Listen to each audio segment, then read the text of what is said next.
Hello and welcome back to What People Miss.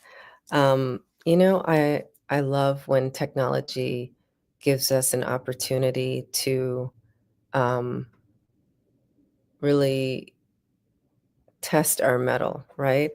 And so, for those of you who tuned in when I first started the episode,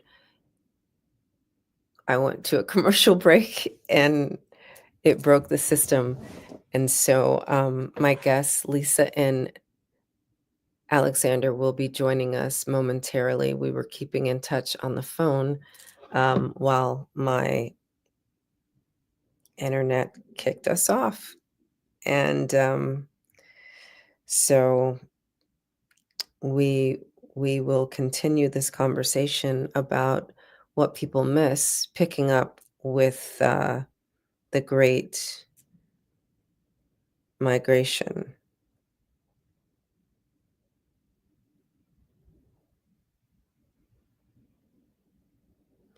All right. And here she is. Hello again. Hello again. I, Technology is technology on this Monday morning. I know, and I love it. It's so great, right? Because like what people miss about when these things happen, it's a live stream show. And so censoring is a thing. It's a possibility. And also, um, there was a lot of junk on my computer. so, so there's that. I don't really know, but we're back again. We're back. And I appreciate your patience. So Absolutely. yeah. I want to talk about your most recent article that was just published yesterday, right? Correct. Yes. All right. So it is called The Last Great Migration. Where what is this about? What migration? Who's going where? So this work started, I would say maybe at least 5 years ago, and I saw this movement happening, but didn't quite know what to call it or what was I seeing. And I said, okay, I joined some Facebook groups. There are groups where Black expats, Black people, and so let me be very specific because of the historical contents. I'm talking about African descendants of slaves, so American descendants of slaves, and so I began to see this movement, and I'm going, there's another migration happening. Does anybody else see this? And what's spurring this migration?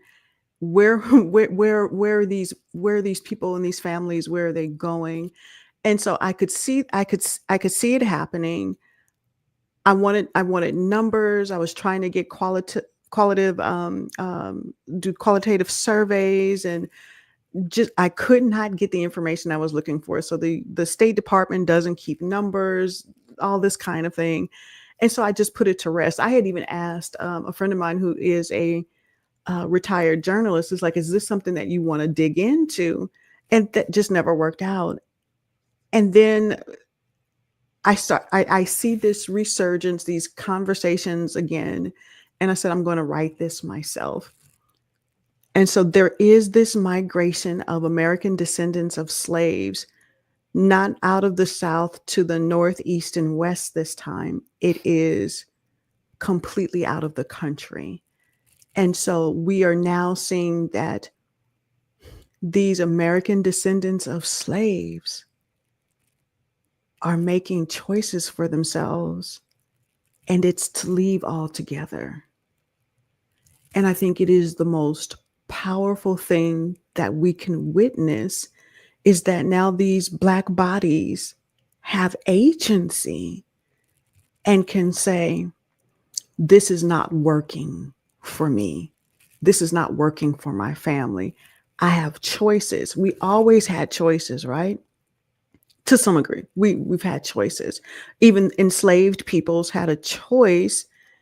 We could revolt, or we could try and leave. There were choices, right?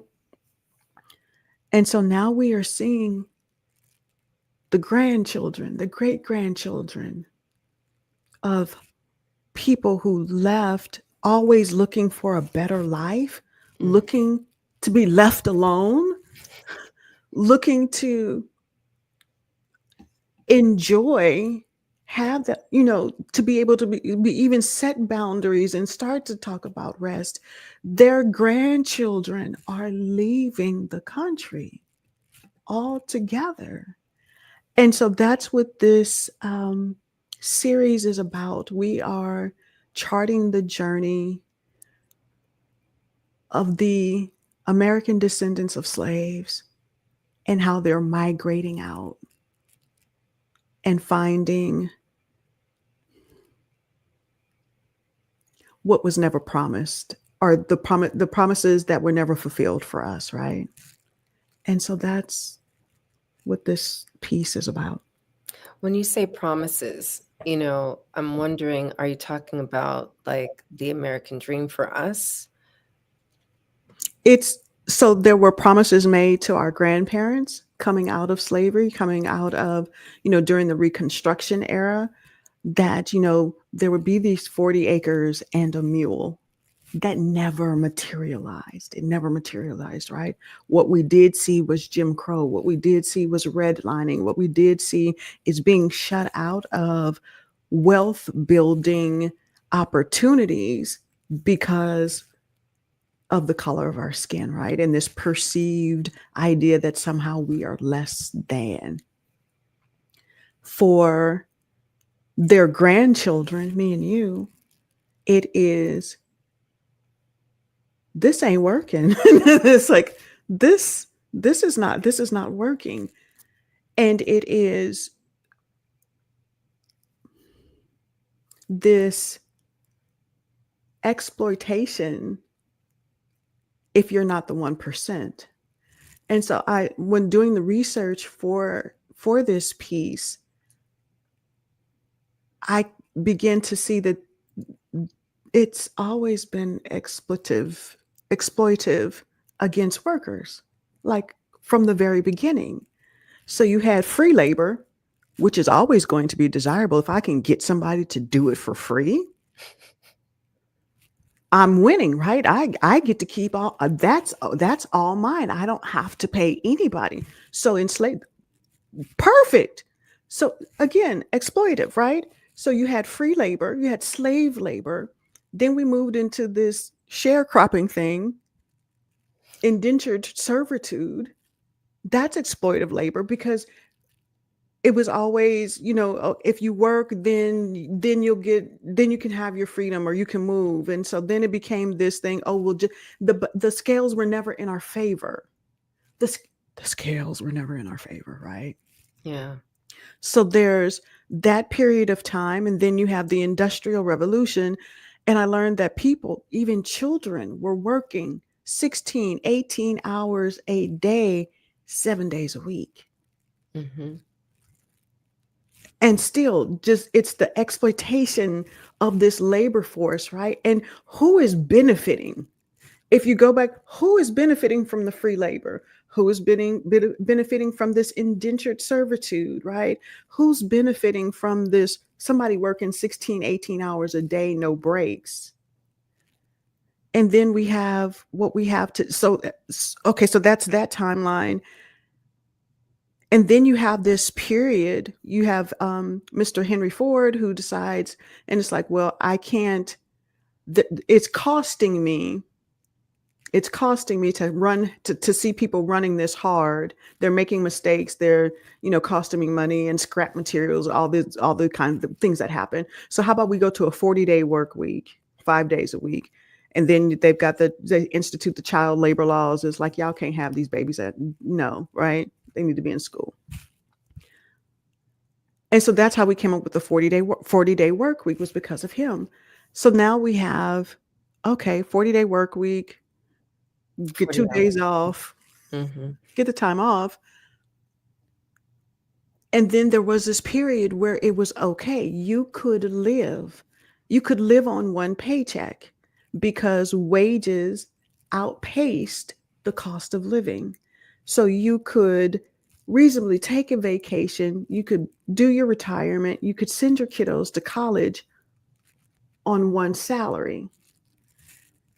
That wasn't people that look like me and you, because we were locked out of unions. We were locked out of buying homes because of redlining. We were locked out of unions and getting better wages. But those of us that were, we were able to achieve this middle class status and be okay.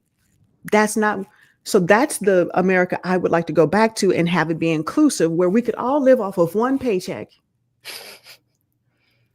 and be okay. But the system broke in the 70s. And so that's what has brought us to this foolishness and folly is a favorite catchphrase of mine.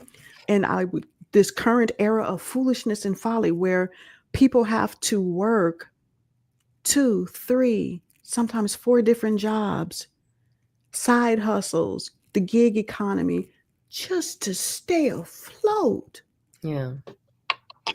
And so you look at this and you go, this ain't working. And then the word back from the folk that have left is like, oh, no, what they telling y'all is not necessarily true. Yeah. Because they paint this picture is like, this is the greatest and you can't do no better, and you got people risking their lives to come here is because it's the greatest. And then you hear back from them, it's like, we here to tell you that there is a different way. And that's what part of what this is about as well. So the lies told, the 40 acres and the mule that was never fulfilled for our grandparents, and then for us who were told that if we pulled ourselves up by our bootstraps, that we would achieve the American dream. Yeah. And that's just not even true. None of it. And we never got the 40 acres and the mule, right? In fact, the families of the slaveholders were the ones that got compensated for their loss of inventory and assets. Yes. It's so funny. So I'm hearing that now many of us are reclaiming our autonomy and choosing, right? Because there was an offer on the table, right, to create Liberia, and Yeah. very few of us took it. And then, Liberia just ended up being like a Yeah. colony, Yeah. pretty much, right? And Liberians are coming here, but now we're going back, and we're not just going to one country. We're choosing, sometimes I'm wondering, in your research, is it based on our heritage that people are choosing which countries to go to, or like how's the selection? So there's a lot of things. So there are 3 things that kind of fuel this. I'll say 3. One of them, is it family friendly? And it was my family. Can I bring my family? Or are my kiddos going to be okay? Is it safe for my kiddos? And then there's this financial component. And it's like, where can I live? I have this much. This is what I have coming in monthly. Where can I live and this be okay and I can live well, right? The third piece is like, is there a community already in that space, right? I don't want to be, again, the only one, the othered, right? And so Right. those are kind of the things that drive where people go. But the world is this huge place. And so I interviewed a young woman who lived in China. She lived in Shanghai for 10 years, lived her best life. She says it is nothing like what they tell us or what we're fed stateside about what life in China is like. She lived very well in China. There's another young lady, I'm waiting to speak to her. She lives in Taiwan, I believe it is. She comes and visits her mama every so often, kisses all the relatives, high fives everybody, and gets on a plane and goes back to Taiwan. And so we go in the places where we can breathe. We go to places where we can exhale and be okay. So sometimes that looks like Mexico. Sometimes that looks like going even further, going into South America, going to Costa Rica, going to Belize. There's a beautiful family that has found reprieve and rest in Belize. We're going to Costa Rica. Some of us even vouched to go to European countries. There's a woman who shared with me that she was on her way back to, or that she had spent time in Germany. We have communities there.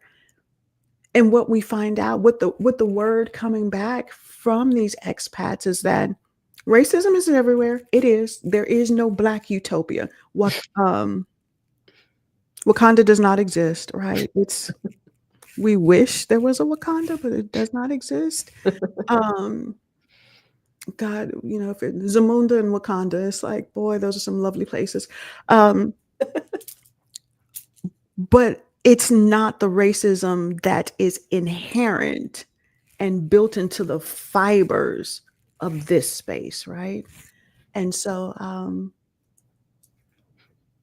people are going where they can get health care, where they can get clean food. They're going where they can lean into their rest.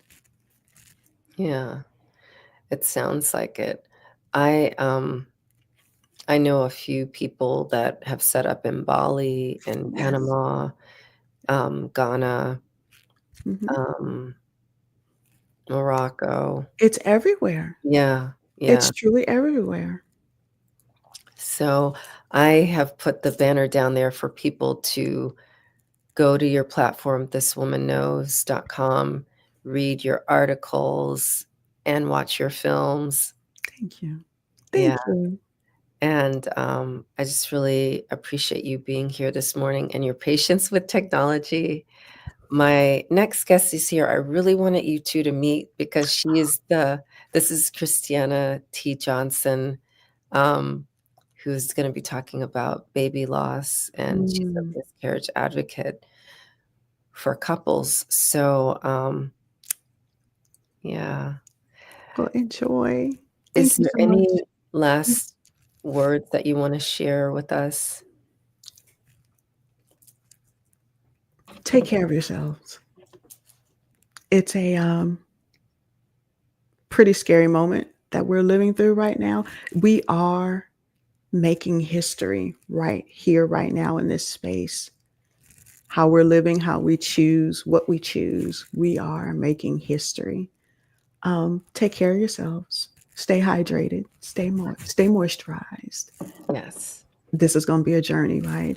I would love for you to connect with me on thiswomanknows.com. We are looking for those of you for American descendants of slaves that are out and about living your best lives outside of the US. I am looking for Black joy images. So if you have images that reflect Black joy outside of the US, please send them to me. I would love to be able to display them on our site. You can email me at iam@thiswomanknows.com. Wow. Thank you for that. I can't wait to see the pictures. Mhm. Thank you again, Lisa, and, until next time. Until next time. All right. So we are here today, doing a celebration of our brilliance, and I just ended a conversation with Lisa in Alexander, and, This Woman Knows, she has given an open invitation to any Black expats who are living outside the United States to send her pictures of your joy, and also connect with her on her platform, thiswomanknows.com, which is on the banner below. My next guest is Christiana T. Johnson, and some of you may know that she was meant to be on last week. And what I love about her missing us last week is that she was doing what moms do, taking care of her child. And, but today we get to actually see, hear, and speak to her and enjoy her brilliance. So I welcome to the stage Christiana T. Johnson. Good afternoon. Hello, hello, hello. Good afternoon. Good morning to you. Good Yeah, afternoon to good me, morning to me. right? Oh my goodness. Cordelia, I'm going to start by saying you are one awesome woman. I want to just say thank you for your patience, and yeah, thank you also for your, you know, reaching out with a birthday greeting, and just embodying what love looks like. So thank you so much. Um, I know this is not a way to start a show or to start my segment, but I couldn't let that pass without saying so, especially in a world where women are supposed to support women, and that's not always the case. That's not always what happens.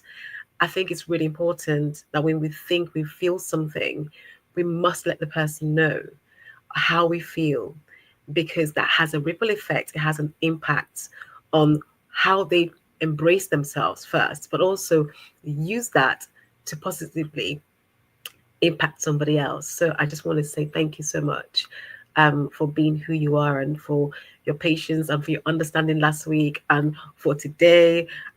It's been a nightmare getting on this today. I've been thrown up like countless times by my computer, but I'm so glad I'm here to join you at last. So yes, thank you. Yeah, absolutely. Thank you for that. And that's part of celebrating our brilliance is what you just did coming in, acknowledging what your experience of me is. And I really appreciate you demonstrating that. That's the whole purpose of what we're doing here today. So, yeah. Forgive me because I'm still recovering. And so if my voice dips in and out, that'll be the reason why. It's taken a while. I think last week I really struggled just to breathe. So I'm still trying to get rid of and over this virus. That God knows where it came from, where it came from. So forgive me. Yeah, absolutely. No, just be as you are. And until you brought attention to it, I really didn't even detect it. So if I mute myself, it's because I'm coughing. It's not because I'm trying to ignore people. Okay. Now we know. So, like, every Now you once in a know. while, I'll ask a Sorry. question and she'll be coughing, and that's okay. So I hope you have something to drink nearby. I love the last speaker. I watched, the segment last week, and I just loved watching bodies. I love Lisa's thoughts, her ethos, who she is, what she's about, how she's enriching the lives of others, you know.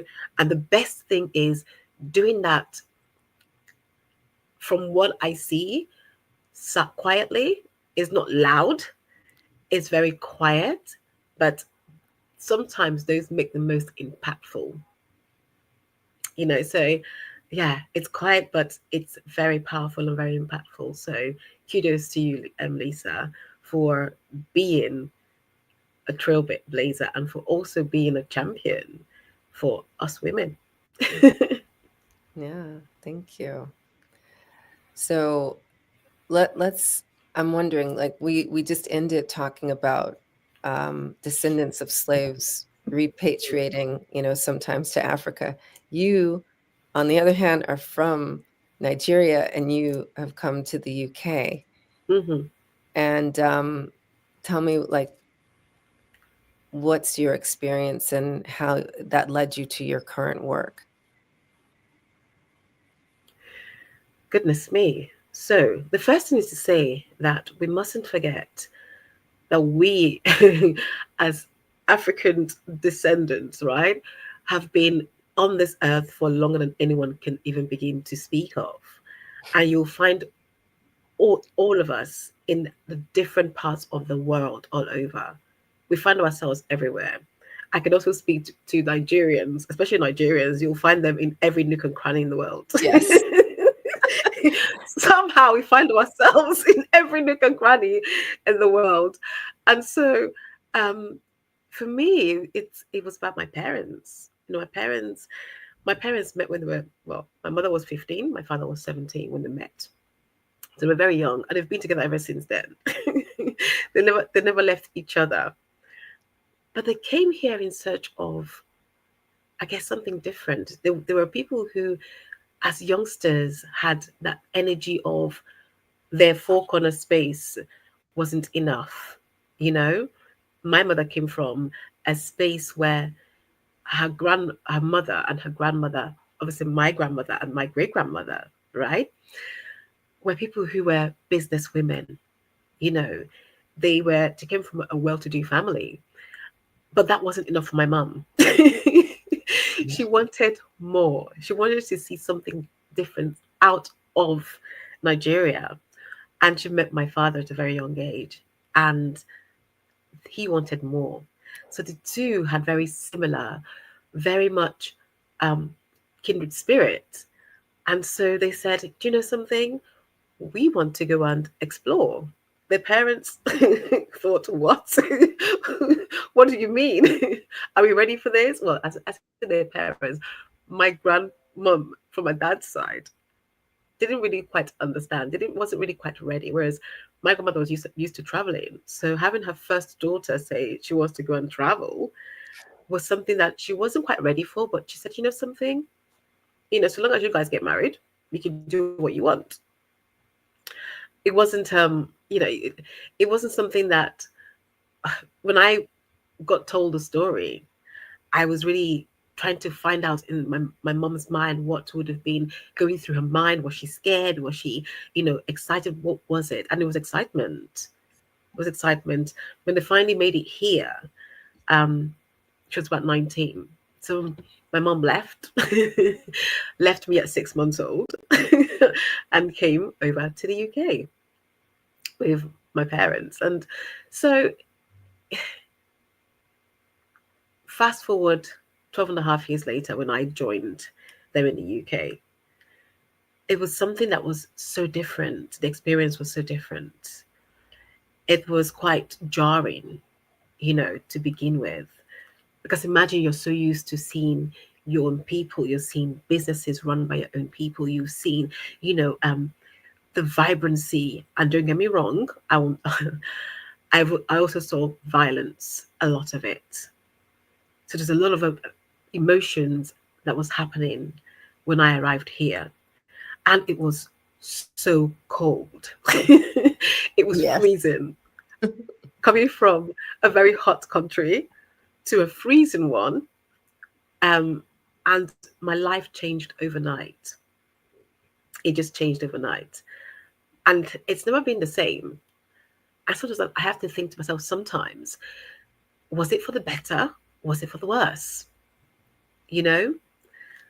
And I would say I am still deciding that till this day. I really am. Because of my experiences here, because of the experiences my parents had.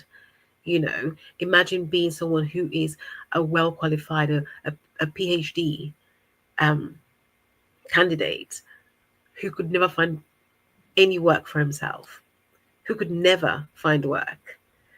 And that speaks to what my parents were dealing with. But I guess in their mind, things were going to get better, were always going to get better.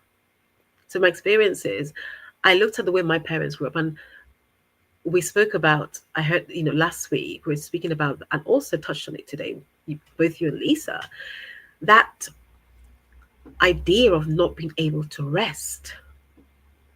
I watched my grandmother not resting. She was always on the go.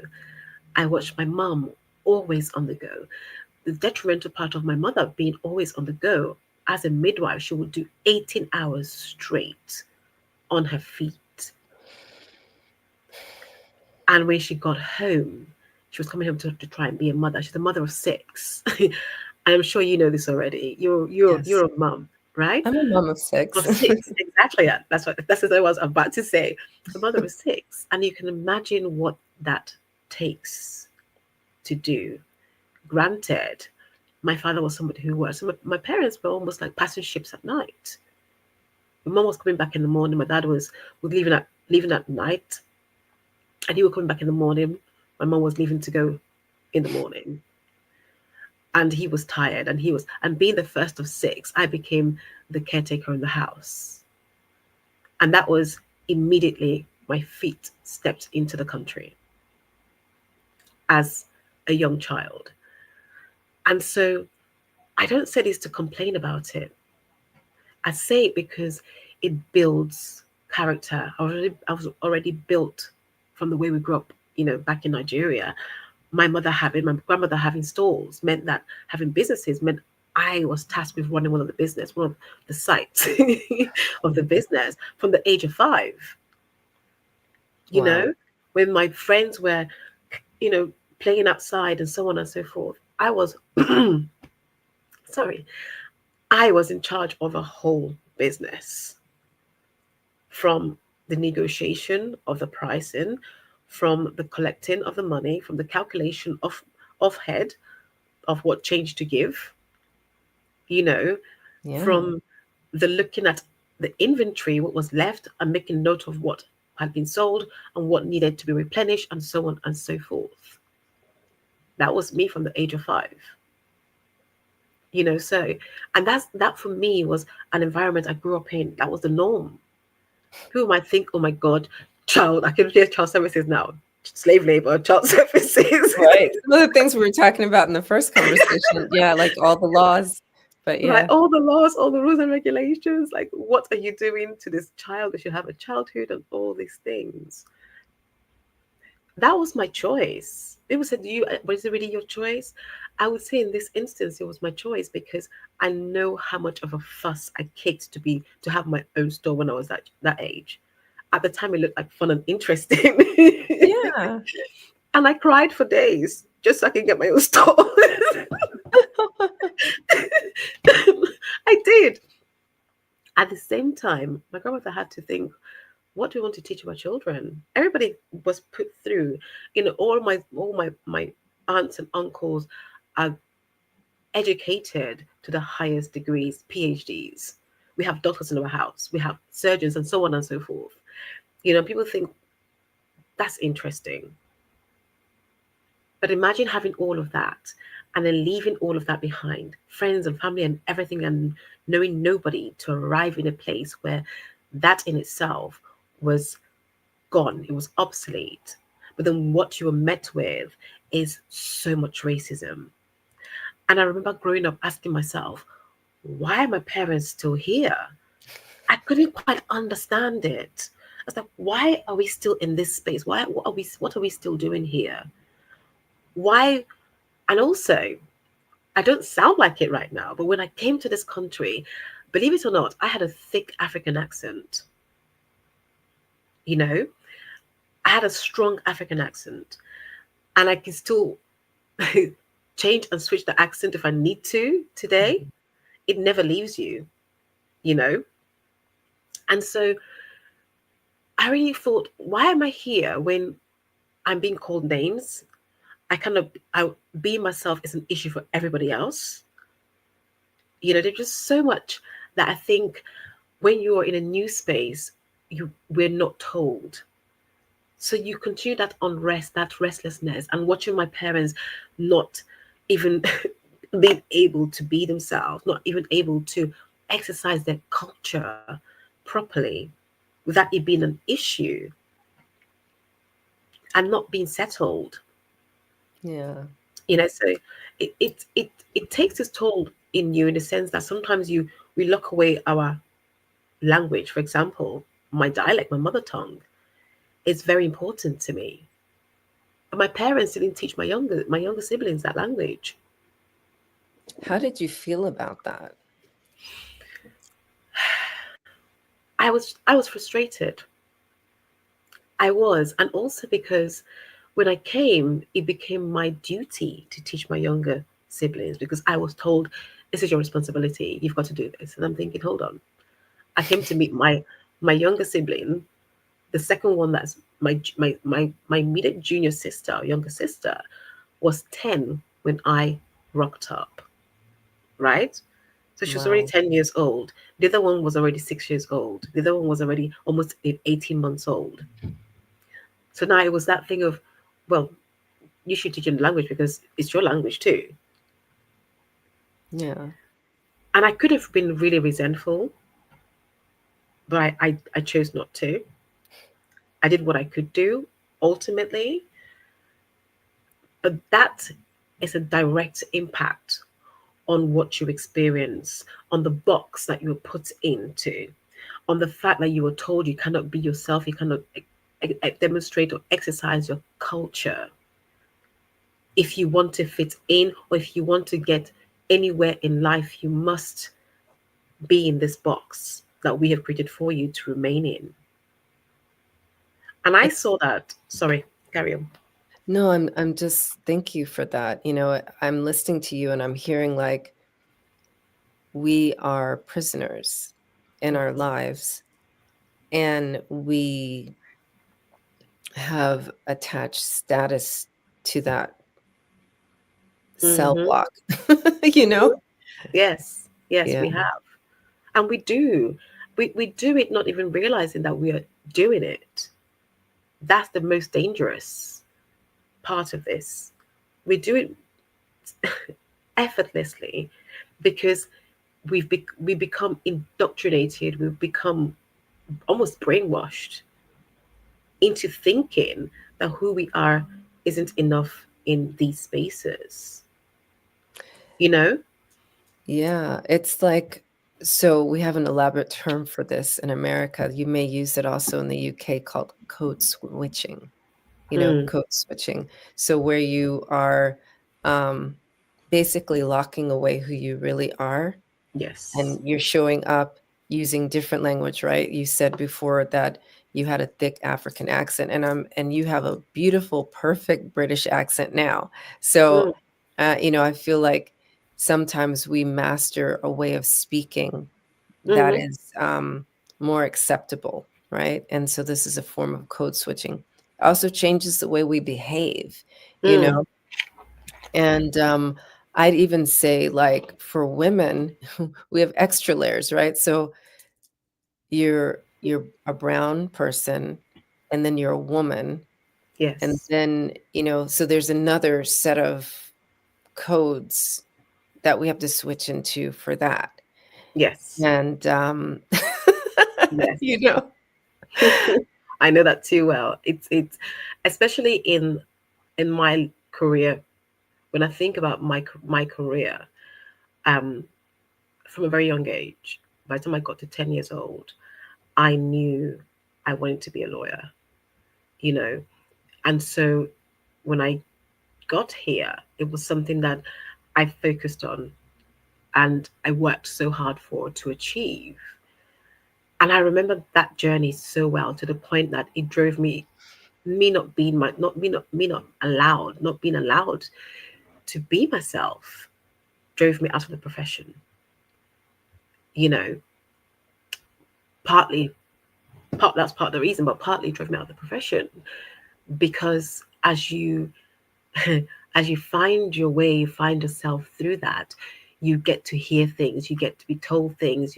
I'll give you an example of what I mean. I remember very earlier on when I decided I was going to embark on a legal career. I went through college and then I decided to take a year out, and I worked in the chambers of barristers over here.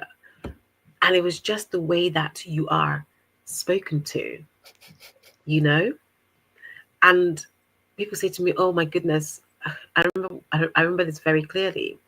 On one occasion, I was called a 12-year-old in the midst in the middle of my our firm in an office space. I was spoken to in such a condescending manner.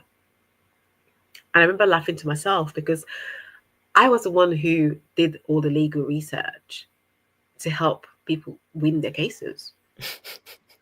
So the power was in my hand.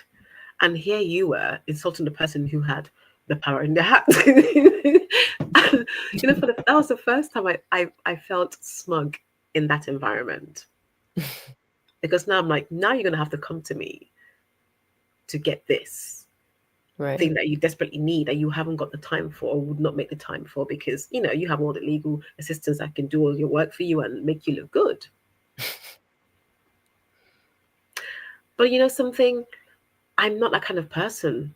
I could have easily withheld. I could have used that in a different way. I chose not to, because that's not who I am. That's not in my character. But I made it known.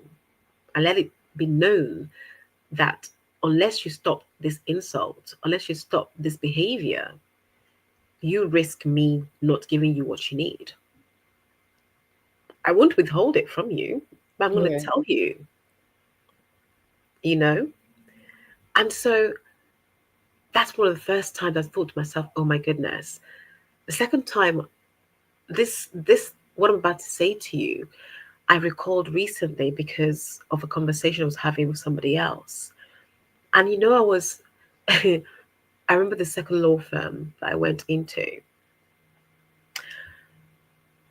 My, do I say boss, manager? I don't even know the best how to describe them. That's how I felt about them.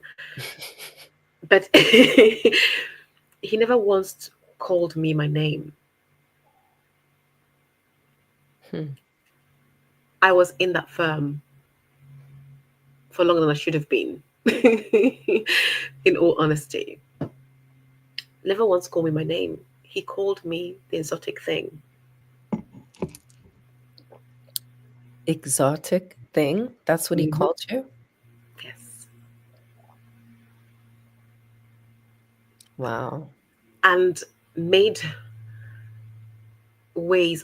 found ways of not actually using my name when he came to speak to me. He would just come and stand beside me and have a conversation with me without ever using my name. And if they ever used my name, it was exotic thing. That was what I was known as in that Wow. space. And most people will say to you, why would you allow yourself to be treated that way? But imagine there weren't a lot of people like me, let alone female. There Oh, weren't a lot of any black, I would say, African Caribbeans in the legal field to begin with. wow. And there weren't a lot of black women at the time in the legal field to begin with. And I lived in Essex, which is a white dominated white area. And my peers were middle aged or older than middle aged white men. And when I turned up in most spaces, I was the only black face. When I came to this country, the school I went to, I was the only black girl in my school. Wow. So this is like in secondary school. Yes. Okay. And the other two others who were was a boy who was mixed heritage and a girl who was mixed heritage. Wow. And there were three of us. And they even didn't know how to deal with me with my African accent. They didn't know how to. They were trying to fit in with others, and therefore they joined the crowd. And it like, for a child, that could easily mess up your head. Yeah. You could I saw myself thinking, what is this about? Like, so there's a lot from being told I couldn't wear my traditional native, it was blazers, smart, to court or whatever. Mm, that's a bit too colourful for court. Wow. So like comments and things that were made. I remember going to an interview, and I'm sure that I was turned down for the job because I was deemed outspoken at the interview. And I don't regret that. I had to speak up. I remember I was in suit. My blazer was an African print blazer that I wore to my interview. And after the interview had been taking place, I was grilled by four members of the panel. It took an hour and a half of that interview of my whole life. And then the comment that was made was, "Oh, so would you be wearing such colorful displays to court to court days?" And I said, "Well, this is my heritage, and I'm proud of it," and so on and Right. so forth. The other aspect was my hair. You know, having natural hair was an issue for other people in these spaces. Yeah. It was that thing of, if I perhaps straightened my hair and had my hair nicely slicked back, or had a style that seemed you, and I would say it's European. It was complimentary. It was, oh my goodness, and all these things. If I had my hair in braids or had my hair like I did used to, cornrow, it was crickets, silence. But I'd get the swung heads and people would look and double takes with no comment. It was deemed unprofessional or not professional. The word wasn't quite unprofessional, it was not professional enough. Or is that going to be the hair you're having for our, next meeting or conference or whatever it was? Yeah, and I think just recently, was it last year or maybe the Mm-hmm. year before in the United States, we now have the Crown Act.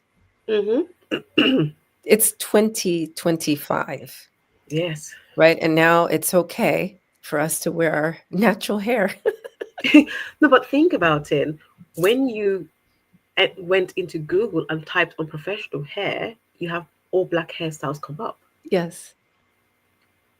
What's If that about? Google, a giant, is still holding on, is still keeping those images and related to unprofessionalism, what does that tell you? They're a giant, Yeah, they're right?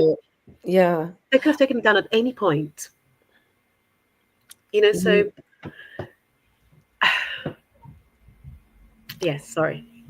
no, not at all. I'm so happy that you brought this to this conversation because this is like we're here talking about what people miss, right? Mm, And life is lived in the subtleties of behind the scenes of code switching is you mm-hmm, come home and you question, why do I still work at this place? Is it worth it? What's the emotional and mental and physical labor involved above and beyond just doing our job? You mm-hmm, know, you don't, we don't get to just go to work mm, and show up in our expertise and our brilliance. mm-hmm, You know, people don't see that. There's so many layers. mm, And so I feel like what you've brought into this conversation is what people miss and what they don't know about what it is to be a Black woman, in your case, an immigrant woman, you mm-hmm. know, in the UK, and, be highly intelligent, probably more intelligent than the attorneys you're researching for, and being dismissed, like Mhm. not even being respected enough for someone to use your birth name, to use your name at all. And instead giving you, I would say, just a derogatory nickname. Mhm. Exotic thing Absolutely, is not a absolutely, is absolutely. And derogatory. for me, no, it isn't. The one thing that I am proud of myself for is I've never stopped being who I am. You know, I still walked into work with what I wanted to wear. You can deal with this, your problem. And there are times people may felt like I had this chip on my shoulders, and I'm like, no, I worked too hard for this. Um, but I left eventually. And when I think about reflection, I left in the end because my grandparents are those who raised me, and they raised me well. And my late grandparents, I should say, because they're late now. And I thought to myself, what would they say to me? Would they be proud of me being in a space that didn't serve me, my culture, that didn't allow me to be myself from a cultural perspective, the same culture that I've been raised with? And my answer was no, they would not be happy. They would say to me, get up and go. They would say to me, find yourself and be yourself. And I said, no. And not just that, and there were other factors, you know. But the biggest one was me not being able to be myself or practice how and what I began, you know. Um, it wasn't serving me anymore. And I had to find a different place, a different space. And so when I think about it, for 10 years, law was something that I would say I was in the motion. I was just getting up and existing. I wasn't living. I really wasn't living. I wanted to live. But I wanted to live.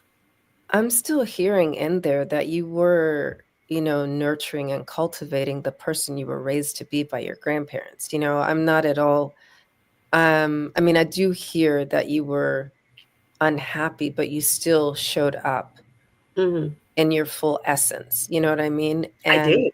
And so you were also you're an example, to other people, I think, also in your story. I'm not hearing like gloom and doom. I Mm. love your code switching version because it like resonates with me, right? Um you can show up and be like, I know these people hate me. I know they don't like the way I dress, but you weren't sure. You were like, I'm Christiana. I'm here. And I'm brilliant at what I do, despite whatever you think of me, whoever you see, I'm not that, you know? Mhm. And I think just being in your own essence and allowing yourself to be true and nurturing and cultivating your inner world help Mm, you to eventually leave there after 10 years. It's like, no, I'm not giving up on this thing because I've invested a lot educationally, time-wise, and I wasn't raised to give up. mm. And now you get to use all The the experiences, yes. the experiences and pour it into what you're doing now and, Yes. continue being an advocate and showing up for mothers. Yes. So, I yeah. will talk about that. But the reason I was laughing as you were speaking is because I remember one occasion when there was a aha about what I was wearing and my hair looking okay, and I got up the next day and I took my hair out completely and I just blew it up and I walked into work with this big afro. Yes. Yes. I was wondering, is there an Afro story in here, though? Yeah, there is. I did it many a times when I just felt like, do you know something? You don't have power over how my hair looks or what I wear. I would just rock up to work in my afro. It was just huge, and they'd be like, "Good morning." I'm like, "Hi, good morning." And I'm somebody who, when I'm in a work environment or any other environment, I'm very pleasant and bubbly anyway. So that notch goes up about 10 decibels more. Like, whoa, good morning. How are we doing? Good to see you. And you just you walk in and you walk in with, I'm an African queen, I'm here to be me, Yeah. right? If that means that for a short while with you, you're going to experience me, because the one thing that really stuck with me is this: I was never mean, never rude, not necessarily subservient, but I showed up so that when others, when that leaves a positive impression, a lasting impression, you're memorable. When they come across another black woman, they will stand up and take note. That's what I wanted to leave with them, right? I made sure that my work was on point. I went above and beyond what perhaps I should have done, but I didn't want to have any stain on my name or my work. I left on a high, because when somebody else that looks like me walks through that door, they can never think, oh, she might be crap or she might not be good. They will find they should have no reason to want to bring that person down like they did with me, right? And so I walked away knowing that and having confidence in that. With You know, grace and dignity. Yeah. yes, must be done. Always. Yes. Must be done. But yes, so for me, I've taken all of those experiences, with fitness and with again being a pre and postnatal, fitness and nutrition coach. I was helping women to lose the weight after, having babies and helping them sometimes to get pregnant. But for me, there was one dark secret that I was keeping behind the scenes. Despite doing all of this, Hmm. I was on my journey to have a child that I so craved. And my husband and I, as a team, planned as something that, would be the icing on the cake for us. And then that seemed like such an ordeal. And it's crazy we're speaking about the effects of, I would say, racism and how it shows up. My 7-year journey was a direct impact, or that is a direct result of what racism looked like in healthcare, and why Black women are 4 times more likely to die in childbirth here in the UK, and I'm sure in America, than any other of their counterparts. So that was my secret of that I was carrying. I was happy for everybody else, but behind the scenes, I couldn't be happy for myself because I felt there was something missing. Not even I felt it, I knew it. Because I told myself that. I told myself that I could never be full, complete until I've achieved being a mother, because that's what society tells us. If you Hmm. can't have a child, then you're a nobody. If Hmm. you can't bring children into the world, then your marriage is a waste of time. Yeah. These words are actual words that my ears have heard. The indoctrination that women get, thank you for sharing that, and again, it's like people miss the impact of their words, how it's Mm, landing for someone, what it does psychologically, physiologically, emotionally to a body. And it's it's unconscionable that in this day and age still people feel they just feel so at ease, condemning people. And I understand that as them projecting their own insecurities onto somebody else, because mm, that's the way they feel about themselves. If you're a woman and you're married, you must have a child. mm, Sometimes people get married just because they want to be with the love of their life for the rest of their life, and they choose to, raise dogs or nothing, you know? mm, Um, but in your case, I'm happy that you found a way to, take all of your knowledge to support yourself, and now you are actually a mother. mm. Um, Yes. before we get to that, you made me think about something earlier when you were saying that when you show up, people will experience you a certain way. Mhm. So I wrote a poem called I Am a Sacred Experience. Oh, wow. So I hear that you have maybe a visitor in the background. It's okay. And It's all right. Don't okay. worry. And you know what? I'm gonna say this too. Like when I first started my podcast 10 years ago, I actually live streamed it, right? And so I had started my business a year when my baby was a year old, my youngest. And Oh, so often I was nursing her, but you couldn't see it. oh my goodness. I love that.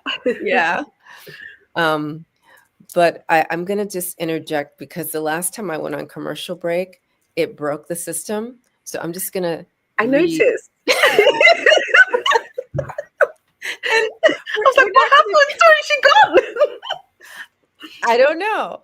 Then again, So, I just a bit off the face as well. My computer broke too, so I was like, okay. and I was hoping to bring you into the conversation so you could talk to Lisa.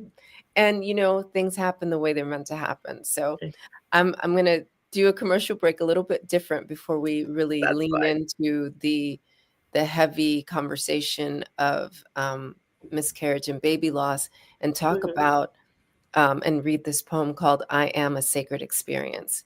Yes. Um, because I think this is also part of celebrating our brilliance as Black women. So when you hear this, hear yourself. I am a sacred experience. Vibing off the land of my eyes in your direction is like a complete insurrection. Your heart pulsates 10 times faster than the speed of sound. Your mind only thinks thoughts of joy whenever I'm around. I am that I only always receive love, not only give it. I am that I only always am appreciated. I am a sacred experience. Being with me blocks any interference. Dancing and playing constantly creates what you be saying. Then you wonder why you see what you do is who you be that gives you what you have. Boo. I am a sacred experience. Being with me creates the perfect clearance, landing that plane of doubt and watch it disappear, emanating and radiating so that it's super clear. You can only do what is on your path ahead. You can no longer hide or forget. You are what you said. I am a sacred experience, working and delivering deliverance, handing the lifetime of worries over in exchange for my greatness. Being so great in that my awareness is only being my innateness. Peace, serenity, stillness, calm, love, reciprocity, wealth is already in my palm. I'm a sacred experience. So That was awesome. Thank you so much. Yes, I'm going to be walking the streets going, I am. you are, we all are, you know? Definitely. Yeah. Thank you. That was so lovely. You're welcome. Receive that. So let's talk about miscarriage Miscarriage. and baby loss. It's a horrendous one. Um, Again, when as you know, I do my lives, which were audio events, but are now lives, LinkedIn lives. Whenever I start, I always remind people of the statistics because I think we can sometimes forget. And for me, it's that thing of why do you do statistics? Why does it matter? It's because we must remind ourselves that this subject we can never stop talking about because of the real impact, the real ripple effect it has on not just those that experience it, but those around us. Um, and sometimes I've heard things like, "Oh well, it's in a distance, doesn't affect me." It really does, because 1 in 4 of us as women now will experience miscarriage, or baby loss. And here in the UK, 50% of people that we're spoken to will tell you that they know of somebody who's experienced this trauma. And yet there's almost an invisible gag that comes with this trauma. And then we have, 1 in 8 couples who are continuously struggling with fertility challenges in all its shape, size, and form. And for each couple, it's so different and it can be so traumatic at the same time. And so when you go through that and experience a miscarriage, that becomes a double trauma that no one thinks about because it's traumatic for you to begin and to have that journey. I can say that as somebody who spent the first 7 years trying to fall pregnant, only for it to end up in miscarriage. Now that it was traumatic to begin with, and to experience another trauma in losing that pregnancy, you know, and this same trauma cost the UK economy just under, if not already, 500 billion a year, you know? So it affects us all. We How can, does it cost the economy? Let's talk about that a little bit. so it will cost the economy in absenteeism, in lack of productivity, in NHS, you know, in terms of the treatment. So I suppose it's the cure rather than the prevention. Now, I'm all for prevention when it comes to this. I know that people like, the bigger companies such as Tommy are are continuous in their ongoing research as to the issues when it comes to miscarriage and what we can do. There's always medicine being looked at but it will cost economy because we are not talking about it. We're not talking about how we can plan when things happen. For example, in a work environment, how can you plan to support the person that's experienced this trauma so that it doesn't cost you as a business so much money? But because it's a taboo subject, especially in a workplace, we miss that. We miss that, important, intelligent work that could be done to support those who are experiencing it and those who are called upon to take on, I wouldn't say burden, but to take on that task, that role, so that they can support their colleagues. What happens is the resentment that builds up. And before you know it, the person who's supposed to be supporting that person experiencing trauma is also now under duress or under stress, and they're taking time off work. And before you know it, there's a whole cost that could have been avoided. It's like a vicious cycle. And we are not talking about this at all. If we speak or we spoke about it more, we'll get to find that all of us benefit from it as a society.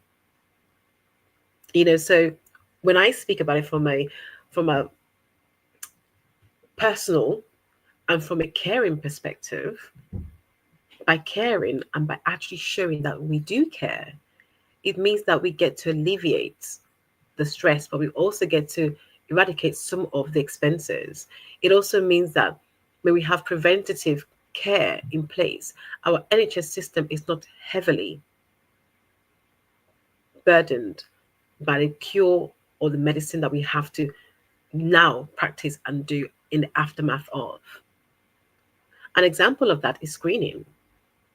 You Yeah. know, why are we not screening at the start as opposed to screening when women are thinking, "Oh, I just want to get pregnant now," and rush everything around? We should be screening young women at a very young age so that we Yeah. can identify, challenges that they may experience going forward. We're not doing that. Well, Christiana, as I'm listening to you, I'm thinking also, like we are kind of a band-aid society, like when we do talk to the young girls, right? It's like, don't get pregnant, right? We're so That's it. busy shoving them condoms or birth Mm-hmm. control that we Mm-hmm. never let them know how their bodies work, Mm-hmm. Mm-hmm. right? And Yes. beyond just making babies, you know. Um, Yes. so what do you think about supporting with educate, like true, let's not call it sex education, but maybe just, I think like, as sorry to cut you off. I yeah. think as someone whose mother was a midwife and a midwifery lecturer, actually, um, my mom was my initial birth control. And this is something that we need to talk about in our homes first before we arrive at outdoors and outside. We're not having those conversations. Imagine being a midwife. Imagine not speaking to your own children about the birds and the bees. Imagine also the hammering of do not get pregnant. But I think my mom was her style was very different. She came home with all the horror stories of birth or childbirth. It was all the horror stories that you get to hear. I don't think it was intentional, but it did put us off. Well, it put me off for starters. Um, it told me I had to wait for a long time. And by waiting for a long time, some of the issues or challenges that I faced were never, um, you know, brought up, were never looked at, were completely missed. And by the time I was becoming aware of them, it was almost too late. Yeah. I was now a married woman who is now looking to start a family when I could have started so many things. It was 13 years had gone past, right? And now you're struggling. And now you're having to go in and out of hospital, or now you're having to be blocked by somebody else who had an opinion of you back then. So many things could have been unraveled. We need to start having conversations in our household, first of all. We need to speak openly about miscarriage, what that looks like, the symptoms, the signs, because you just don't know who you could put to help. Or even as children who could be in a house with a parent who might be pregnant and might be going through that. How do they help their mother in that situation? We talk about teaching children who are young children emergency 999, or in our case, you know, over here, 999 call. What's the issue? What's the problem? If we don't teach even our teenagers what that looks like, and they have a mother who might be pregnant and might be going through a miscarriage, how can they help mom if nobody else is around? If they're Exactly. completely unaware of even the signs or symptoms or what could be going on, even the mother herself may not even be aware because she's not never been told that that's a possibility. Yeah. Yeah, that's so true. And, like from my end, I I would say talking about all things intimacy, not so much sex, right? Mm-hmm. Because um intimacy matter, like what you're saying, this is an intimate matter, right? Knowing Yes. how a body works and knowing um like you said, the signs of miscarriage or something going wrong. Mom's not just having a mood swing, or she's not Mm-hmm. extraordinarily tired all of the sudden. There, if you have those conversations, people will know what to look for. Yes. And so, I have conversations with my daughters. It's like when you're having when there's stress at school, with your studies, with your exams and everything, it's going to affect your period because Mm-hmm. our bodies are so sensitive to just every small thing. It can make the period late. It can make the period early. It can make it, more, how do you call it? Painful. Yes, more painful. Mm-hmm. M Sometimes, you don't even the color changes and all kinds of things, Absolutely. but no Yes. one talks about any of those things. Mm. Um, Fortunately for me, my mom did talk about those things. And, even she talked about like actual sex and, when you want to have a child, how to open up your body and your mind and connect better and things like that. And so I carry on, those conversations with my daughters. And of course now, I'm actually an intimacy coach. So I even know more Yes. than my mom did. Mm. But I think it's all connected and related. Just being, I call it intimacy intelligence, creating Mm. a place for or an environment of intimacy intelligence within families first, Mm. I think will really help and support. Yeah. Absolutely. I do agree. It's something that I am I've been speaking about for quite some time, and I'm now taking the steps to do something about it. The question is, where am I going to begin? I see it with as somebody who has been in schools, that has taught in secondary schools. I see, how sexual or sex education is taught in schools.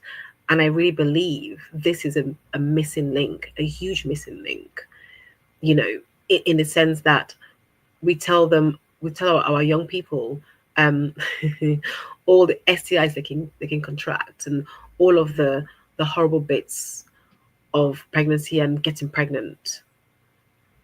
And we speak of when you have that baby, but I never see anywhere anyone teaching what if that baby doesn't materialize, the emotion attached to it. I recently saw somewhere on YouTube when I was doing some research of a young girl who was speaking about having a miscarriage at 14 months, sorry, 14 years old, you know, and how that was a shock of her life. And I thought, you're only 14. Of course, it's going to be a shock because no one has ever told you about miscarriage, or indeed what signs, what symptoms to look out for, how that would make you feel. So we can't just be speaking about sex alone and here's a condom or get onto contraception. take the pill, or whatever it is we want to teach our young people about this. We've got to teach the whole picture completely so that they can begin to make an informed decision. They can understand what's happening to their bodies. And I honestly believe that it's so important that we become a preventative society as opposed to a curing society when it comes to our healthcare. Because we're too, I say we are, I think the powers that be in the healthcare and professions are too stuck with being controlled by the pharmaceutical companies that are in business to make money. They're not in business to cure people. They're in business to make money. Let's not get that wrong. Let's not get it twisted. They're in business to make money. So therefore, a cure or getting to a cure is better than having to prevent it, because if we prevent it and we don't need those medicines or don't need those practices, then what happens to their bottom line? Yeah, but I mean, and it should be about humans, right? It should be about humanity and not about, and that's the thing. That's the funny part, right? We'd make so much Every more time. money if we actually cared about humans. Yes, exactly. So, Exactly. like, if, to your point, if we taught about the intimacy part, like how to connect with your body and Hmm. understand your body, right? And when you um like when you create a baby, how beautiful it is and all those things, right? Hmm. That sets up the brain for, oh, wow, this is a really big responsibility. Oh, Yes. wow. Instead of instilling fear of you'll get an STI, fear of you're not going to be able to, afford that baby, but the beautiful side of it. And then the responsibility of it, right? The Hmm. emotional responsibility of it, Mm. right? And those kind of things, impact and income. Yeah. So those things are so important. I am so happy and pleased to have this conversation with you today. And my next guest is here, and I would like you two to meet. Tiffany Hunter. She actually helps women with emotional wellness.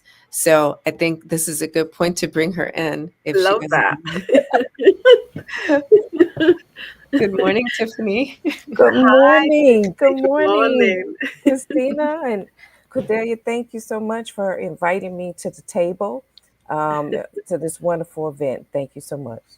Absolutely. I'm happy to have you here. I know that you've been here for the last 10 minutes or so as we've been talking about this. So, like, as you hear us talking about miscarriage and baby loss, like, I know you help women with emotional wellness. What would you add to our conversation? Well, from emotional standpoint, we know that that can take women into some dark places. Um, they can start to blame themselves. You're also dealing with grief. So those things, as an emotional root coach, we want to help walk the person through it, um, so that they won't vibrate in the guilt or in the loss. Because if they continue to kind of vibrate in that and never get through the grief and never get through the loss, it can end up causing physical ailments. And that's why it's so much, it's so important to help people to know that, take them by the hand and let's walk them through, to get to the other side of that grief, to get to the other side of that loss. Because if not, that can manifest into a physical ailment. And so it's about helping them to kind of understand the phase that they're in, what happened to them. And, most people just want to be seen. Most people want to know that you're there for them, that you support them. Sometimes it's not even something that they really want to hear a person say anything, give advice or whatever. Sometimes people just need a hug. Some people just need a helping hand to walk them through in this journey that they're currently going through.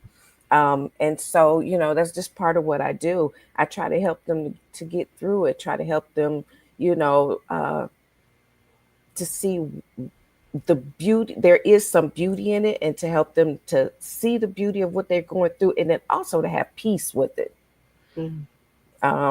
Once we get to that moment of peace, then that helps us to get to the other side of what we're going through. Yeah. Thank you. Absolutely, I agree. And I think, like you said, is that wanting to know that there is someone there. And I always say this to my women and men. It isn't always about just um, the emotional side of it. Mm-hmm. Yes, there is that, but it's the physical, everyday living when your body is going through that transition. It's having to think on a daily basis how, what, when. And what I find with my clients especially is, how do they disclose that to the one person? Their first thing is, how do I'm going through this process, I'm going through processing this grief I'm going through. Now I've got to tell somebody else. Like, how do I? Especially for those who got pregnant and nobody knew that they were pregnant, and they lose the pregnancy. It's even more difficult to say, I was pregnant. How do I tell you I'm pregnant, I've lost a child, all in one breath? Yeah. And it's having to really support them through understanding their bodies first, understanding what they're thinking, feeling, saying about themselves. And you're right, what comes up a lot is negative self-talk. Yeah. And having to help them to change that mindset, help them to change those words, because words embed in ourselves. We absorb everything we say about ourselves. And so it's really important that I walk them through that to say, look, where would you like to start from? Because we think every miscarriage is the same. It isn't. No. Where would you like to begin? And then who do you want to tell? Because that's a real important one, that you could tell the wrong person or the right person. The wrong person will leave you in your why feeling doomed. The right person will move you forward with the what, to truly understand your journey. So thank you so much for sharing that, Tiffany. And it's so lovely to meet you. Same here. Same here. Absolutely. This is a wonderful conversation that we're having, and that's so true. Unfortunately, especially our community, we're kind of groomed to keep secrets, and that saying, what goes on in my house stays in my house kind of mentality. Mm-hmm. And so you're right. Some people, when they're going through things that are really hard to understand, they get stuck in that secret, and we end up carrying secrets for well into adulthood. I'm thinking about a teenager, so that's why I was like, the time frame. I'm like, well into adulthood, and probably some secrets have even gone to the grave. Yes. And we have to teach our community that it's okay to go and get help, and it's okay if you're not okay. And help someone and talk to someone that can help walk you through what you're going through. And I think that's what, a lot of people struggle with, is, like you said, not knowing who to tell. And so they just harbor that secret and carry that secret. And the sad thing is that it manifests into physical ailments when we're doing that, when we're holding our secrets. We're allowing those emotions to stay stagnant in our body, which then manifest, dis-ease, as I like to say. Let me say this. I remember being told not to air my dirty linen outside. Absolutely. Those actual words landed in my ear. Yes. And all I could think about was screaming at the person really loud. And the thought that came to my mind was, let's think about this literally and logically. Who puts dirty linen that hasn't been washed outside to dry. And if that's dirty, so you're telling me that my loss is dirty. Mm. And in that moment, I had that thought for a few seconds and I said to the person, thank you so much. And that conversation was done. And I took to telling my story, which is why I'm here today. You know, and sometimes it takes courage, and it is sometimes difficult to have that courage when you are going through grief, because things can seem so foggy, things can seem so challenging, so dense. You're trying to process, you're trying to understand, you have negative thoughts trying to run through your mind. And let's not forget, as human beings, we go through 12 to 60,000 thoughts, right? In any given day. Yeah. And most of those thoughts can sometimes be negative thoughts. We have to be really conscious to be positive thinkers. And therefore, it's important that we stay in a positive place, positive environment, surround ourselves with positive people that will uplift us. And sometimes I've heard people say, well, that's a bit selfish. I'm like, well, yes, we're allowed to be selfish, not to be self obsessed, but to be selfish. It's okay, because it means that we can take care of ourselves. Yes. Right? It means that we can give ourselves that self love. We spoke about taking care of ourselves last week and this week, and what rest looks like. Rest, when it comes to miscarriage, means that we can truly begin to move forward. We can truly begin to understand where we want to be, what we want, what outcomes are we searching for. You know, it gives us answers when we begin to embody self care. We stop making those mistakes. Absolutely. So, yes. And I love like what both of you have brought into this conversation. One of the main takeaways I'm having is our words are our diet too, right? Mm, It's a form of nutrition, and we can build ourselves up or just really tear ourselves apart. And we don't, we have a choice. Another thing I'm hearing is, this is an opportunity, like through having these conversations, permission granted, to have these conversations first and foremost, permission granted to educate ourselves about these topics, you know, and permission granted to grieve. It's okay, mm, you know. mhm. So I just want to reset for anyone that might have been coming on at the top of the hour. Welcome to What People Miss. I invite you to conversations to talk about the subtleties of life, where life is really lived.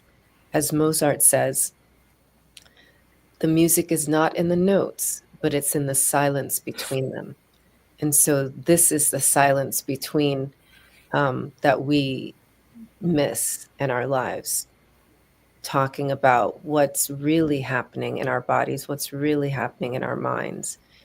And so thank you, ladies, for saying yes to this conversation of, or this celebration of our brilliance. Yeah. Christiana, are you going to be able to stay with us? Probably for a few more, but not for too long because of my tiny person. It's Oh, our half term this week, so okay. we're off school. I'm going to be with him for the whole week of being off school, so a half term break. Oh, yay. So we have activities planned for the whole week. Okay. But That sounds I will happily spend, yeah, let's spend some time together. And when I'm needing to go, I will obviously let you know that I've got to go, if that's okay.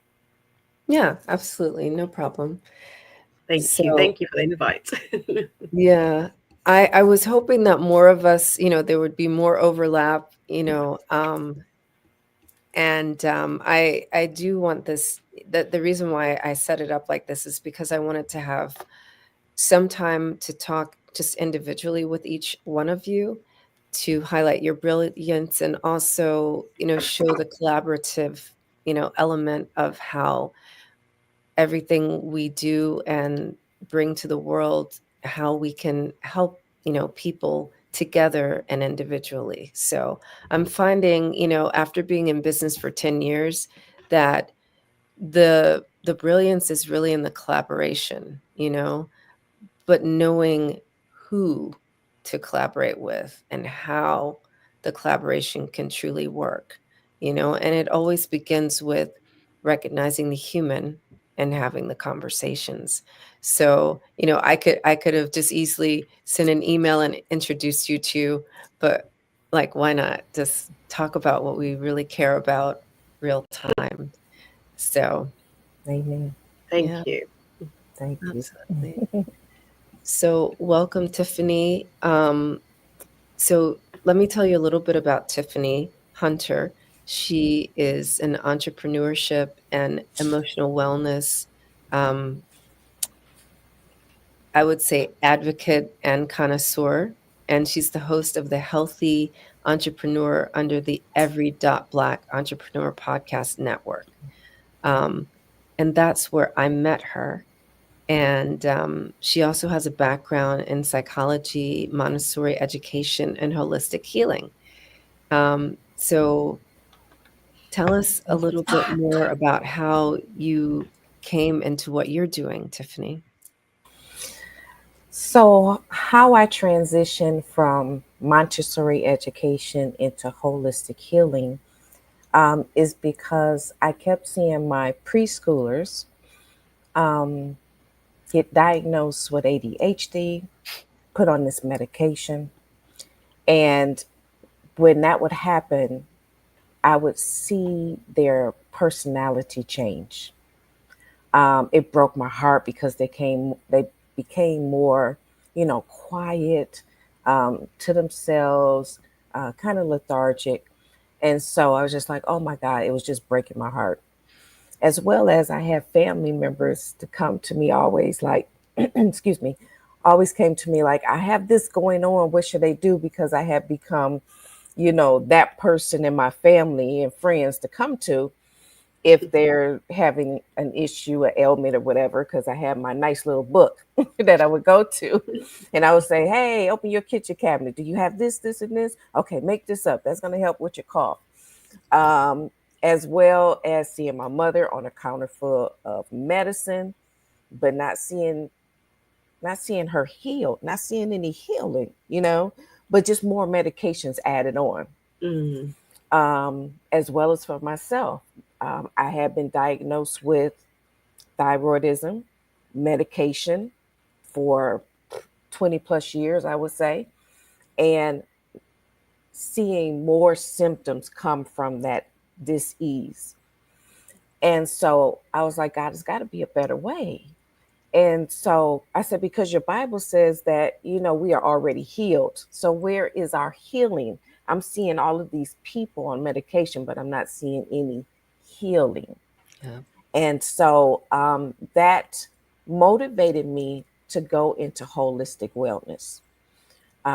Since I had that little, handy book that I would go to, I was just like, okay, let me actually go back to school and really learn this so that I could just be a help to my students, to my family and friends. So that was the intention of me even going into holistic learning.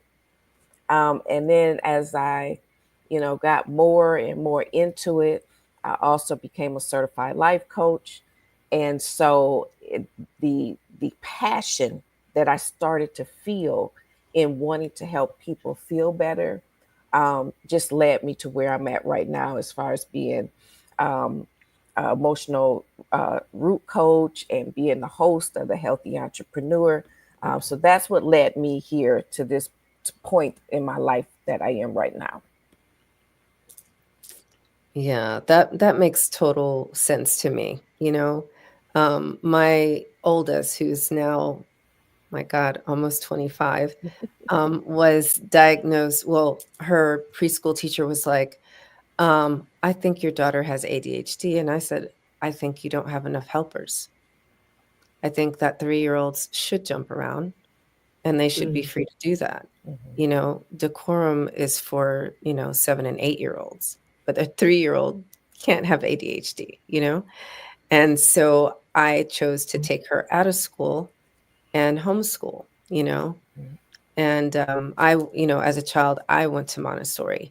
So I'm like, I don't know what's happened to schools these days. They want to control kids and make them little Stepford children. Um, Right. and Christiana, you can speak to this because your son is 3. Well, he just turned 4, end of December. Oh, They do. I I had to calm myself down when I rocked up at my son's school. I wasn't impressed because here I am, as I mentioned, a first of 6. I experienced my younger brothers going through what my son is going through now, right? 30 years later. So nothing has changed in the system. It's the same language, the same words, the same things that is still happening.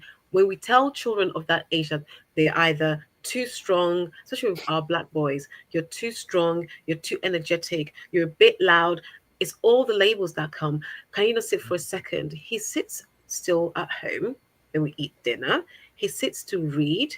He sits for our 10 minutes just doing nothing at all, something that I've taught my child to do from when he was 18 months old, right? So when he goes to school, he's going to play around. He's going to have all this. He's going to join friends. Like we're still in this. I'm going to just pause for a second because I'm about to get on my soapbox. no, Don't get me it's started. permission for soapbox. When did we begin to label our children? And I can say this from speaking earlier about being raised back home. Being raised back home, there was no such thing as your child has ADHD because children played outdoors all day. They fancied that. Mhm. Children at these ages have energy. That's what they do. Allow them to be themselves. Allow them to grow confidently. Yes, when they are going the wrong direction, please correct them. Please guide them. But they're going to play as children, especially boys. What I'm finding now is that young boys or little boys are being, I wouldn't say feminized, probably the wrong word, but they are being prevented from displaying their innate God given nature. Because we want to box them into, oh, don't be too boisterous, don't be too this, and don't do that, and don't do this. What are we doing? We're damaging our children. So when they grow up, they're not resilient, right? I find that nowadays we're not raising resilient children. And guess what happens with that? And I know this because I used to be that person that went all across the UK traveling to secured training centers and prisons for young black boys and others. That's where they end up. And when they end up there, we have a high suicide rate. And nobody's talking about this. We need to let our children be. Let them grow up. Let them have fun. Let them enjoy themselves. Let them discover themselves and who they are. So I understand where you're coming from, both of you. Cordelia, sorry, do continue. No, absolutely. You make me think about do I still have it on my bookcase? No, I must have put it away years ago now. But yeah, my oldest son, that's not the one that was described of having ADHD because I was homeschooling by the time, he was born. But yeah, he had so much energy. So as I'm listening to you talk about Black boys, and my business has opened up to welcome men also, for this reason, because yeah, we squash them. We don't let them be like a the book that I was looking for was written by a white man. And I bought this book because it was about allowing boys to be wild, right? I Mm-hmm. can't remember the title. I think it's like, I thought it was Wild Boys, but it's not. But anyway, and it talks about how they're created different and their expression is different, right? Like what I notice with my daughters is they're very strong-willed and strong mind, you know? And so for girls, you don't want to squash the way they think. For boys, you don't want to squash the way they move, Mm. because you're right. It will, in both cases, cause um, self-harm. And, you know, allowing just we okay, I'm gonna pause because now I'm getting on a soapbox. You know, that look, I can do that. It's my own show. Feel But free. Feel free. Right, right. so, you know, in America, because of slavery, Black families historically have been, you know, we beat our kids before they get beat outside, right? You hear the story with Les Brown. He talks about his mom beat the crap out of him because a white Mm. man was coming and she didn't want him to be arrested, you know, which they're doing again, arresting little boys. Um, but we have to stop doing that because, you know, like you and I, Christiana, have experience with our families.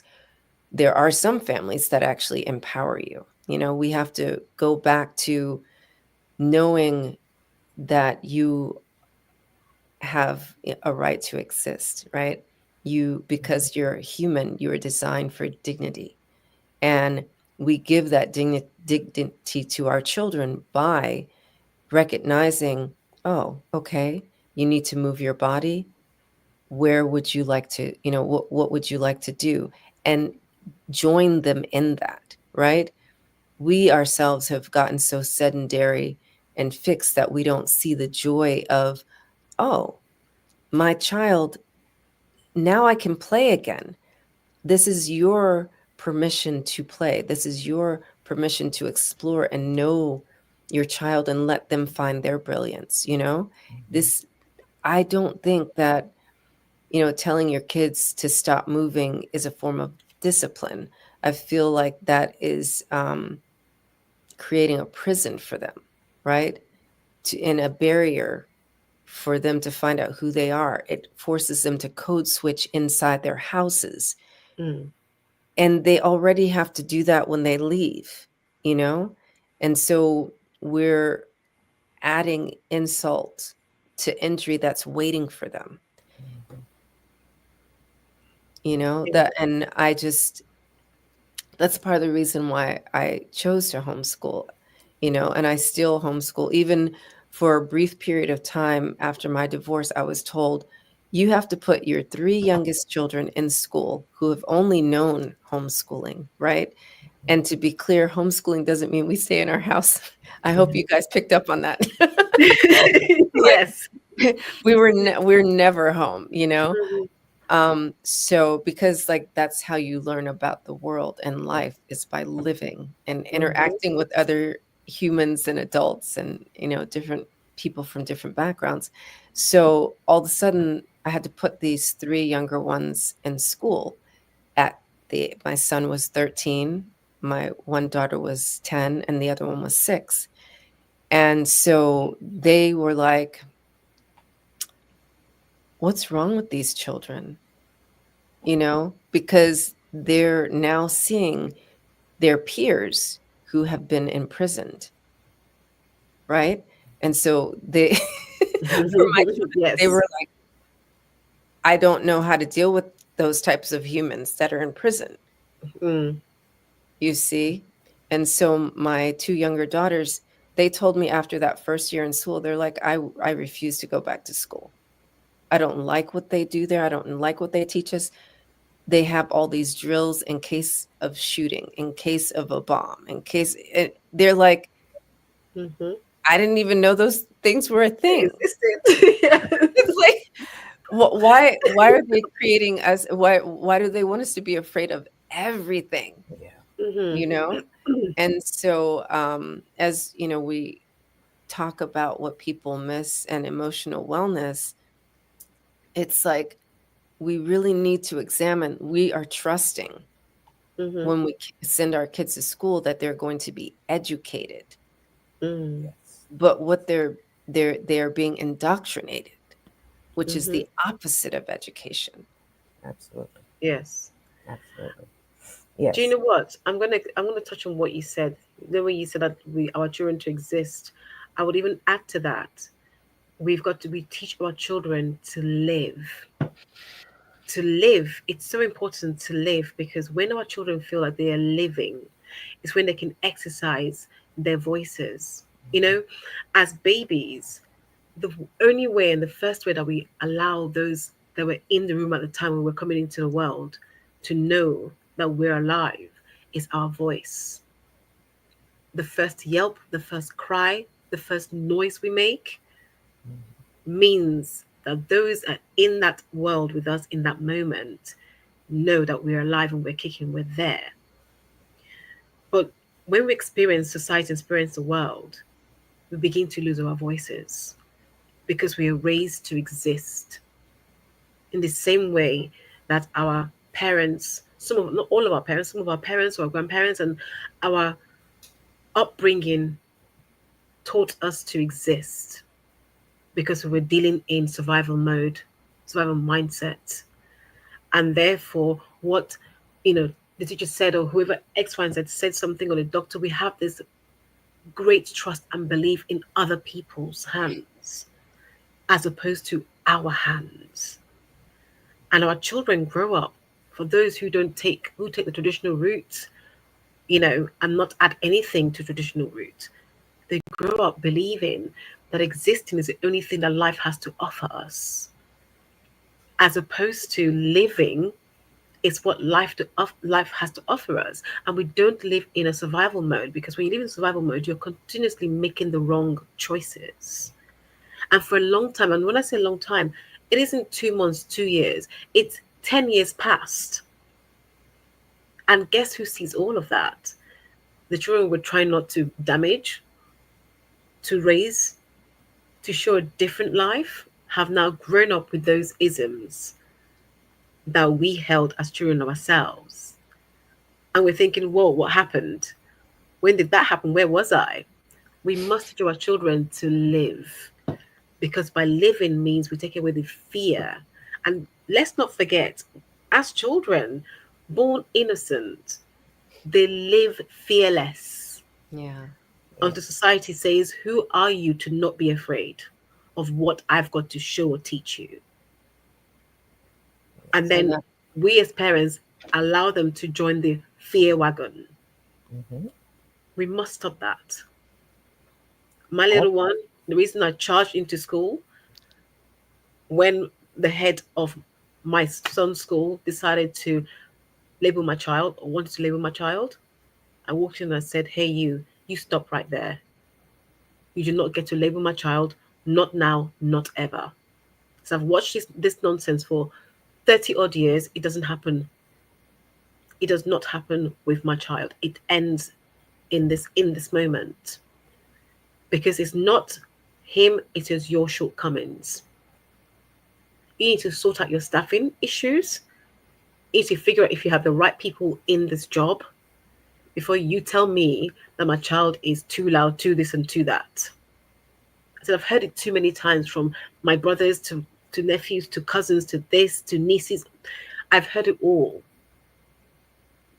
And here is what I'm going to do. So I brought in, I just brought in staff into his school to support him in school. I'm like, since I can't be here, somebody else is going to keep an eye and is going to regulate you instead and assess you instead, you know? And sometimes we're not bold enough to do things like that. Remember that fear I spoke about? That's what happens because we believe somebody else knows better than us how to raise our child in their environment. yeah. Yeah. And they don't.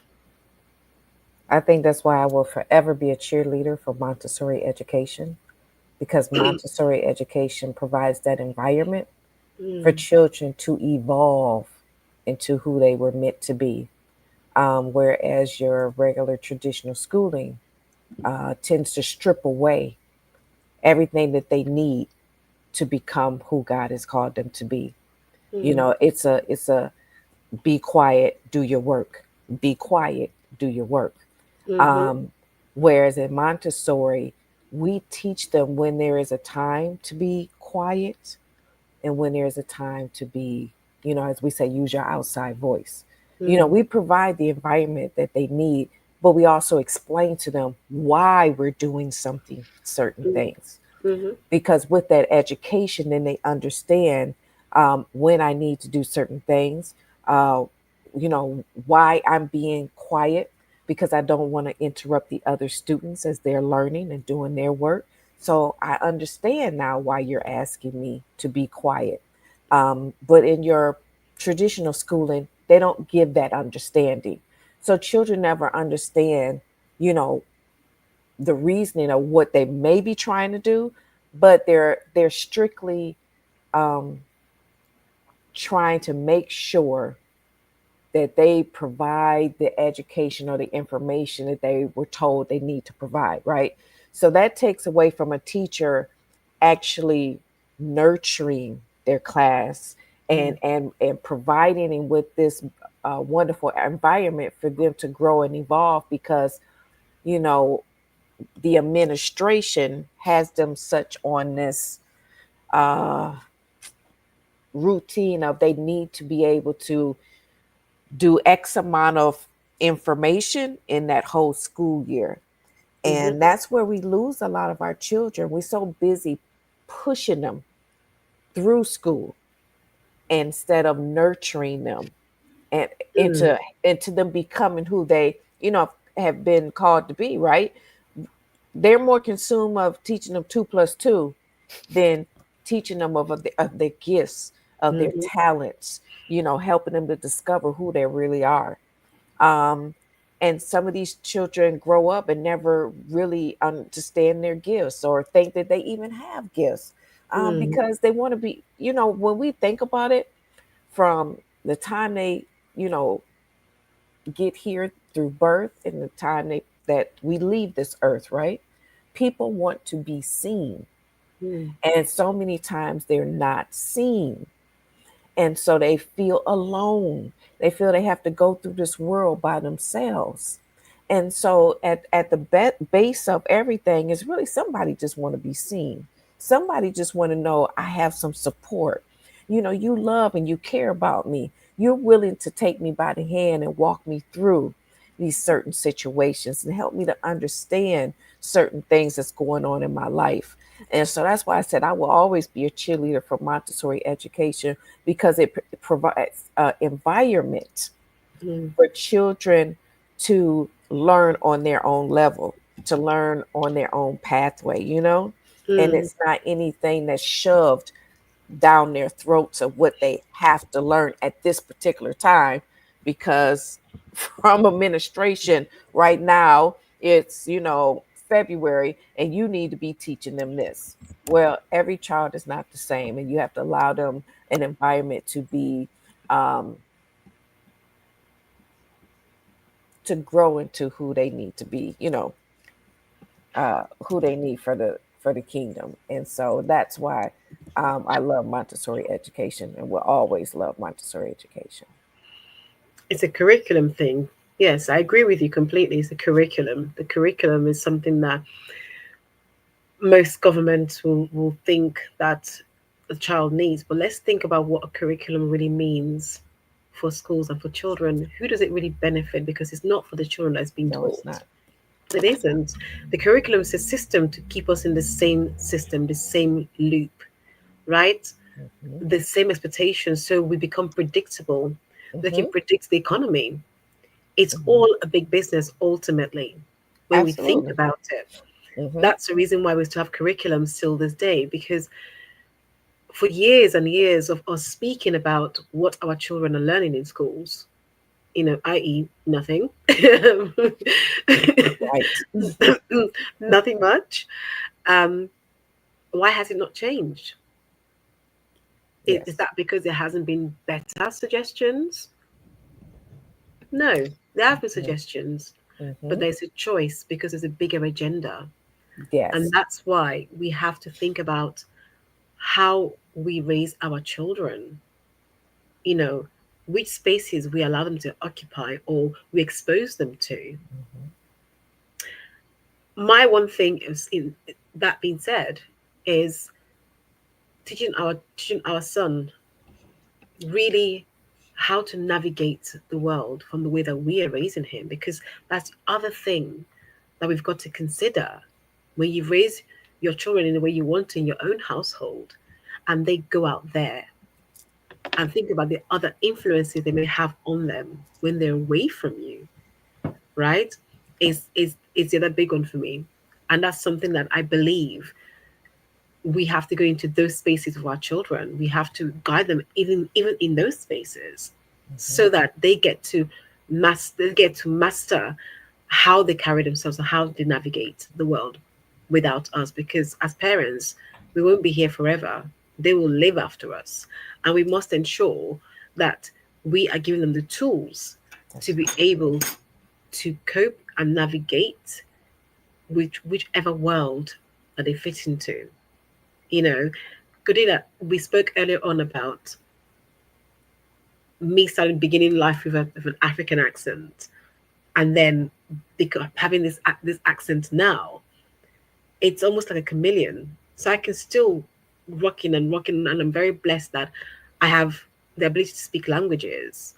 You know, which I've taught my son. My son is fluent in my mother tongue and can respond. So when we are outside, in case of anything, I can change my words and he understands, and we're out of there. It's seriously, it's Yeah. so important. So what I mean by in the environment we walk into the doors of anywhere we go into, we have got to go with our children at the beginning so they understand how to navigate those worlds. So when we're not with them, it becomes second nature in them. And that in itself is their protection.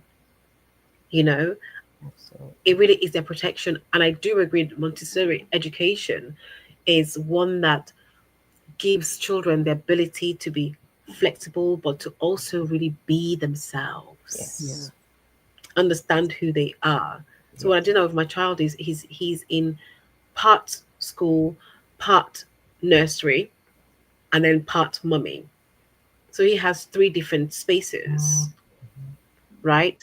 That he has to understand the different ways of how the spaces work, because that we decided to do that because we really wanted him to access all three, to experience all three, part with us, part at home, part to school, part at nursery, which operates in a Montessori in a setting, because that's his freedom. And we observe and notice the difference.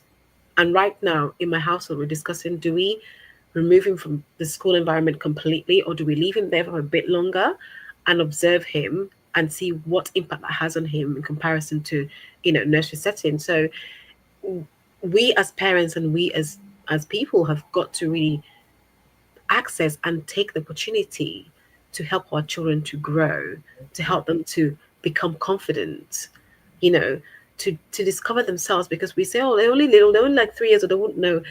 They do know. They have an even bigger understanding that we give them credit for. And so it's for us to allow them to be that, and for them to Mhm. tell us, Mommy, I don't, my son knows, he was like, Mommy, I don't want to go to school because of Yeah. X, Y, Z. Mhm. And I have to really listen, because I remember growing up, if I I can't imagine telling my mom, I don't want to go to school today. She's like, I beg your pardon, young lady. He said what? I will drag you myself to that school. That's right. I will drag you there myself. Or in fact, it wouldn't be that. She said, before I blink, you need to be out of this house. Okay. And Right. before she blinked, I was gone. Gone. That's right. That's right. Whereas now, when my son says, I don't want to go to school, I have to pause and say, tell me why. Mhm. What's going through your like? What's going through your mind? What you thinking, baby? What's the matter? What happened yesterday? What happened? We have discussions. And he says to me, okay, this person did this person did that. That didn't look like, and I have to really think of what he's saying to me. Mhm. Even if as a parent I want to be in that space, I have to listen and say, there's a reason why he said those words. We Exactly. mustn't ignore them. There's a reason. If a child tells you something, there's a reason why they uttered those words. And it's about changing our thought process and really having to listen to our children, understand where they're coming from. So Absolutely. yes. Right. And Tiffany, I'm also, yeah, thank you for that, Christiana, because it's, like it's far removed for me, right? Most of my kids are in their 20s. Um, but, Tiffany, I guess also what I'm hearing is like if we can set a different emotional foundation for Mhm. them by letting them be who they are. Yeah. Absolutely, absolutely. Because what we're doing is like Christina's saying, like when your child tells you something and you take the time to understand what are you talking about? Like, she wanted to ask questions to say, okay, how you feeling? Why are you telling mommy this? You set them on a path to be able to master their emotions. And that's what Montessori, you know, um, allows in the environment, right? Because we allow them to go through the emotions and talk about it and understand what's going on instead of telling them, be quiet, go back to your desk. You know what I'm saying? Like, it's still part of that. Children need to be seen and they need to be understood. Because if we don't set the foundation for that as a child, that's how they're going to grow up, right? They're going to grow up thinking no one cares what I'm going through.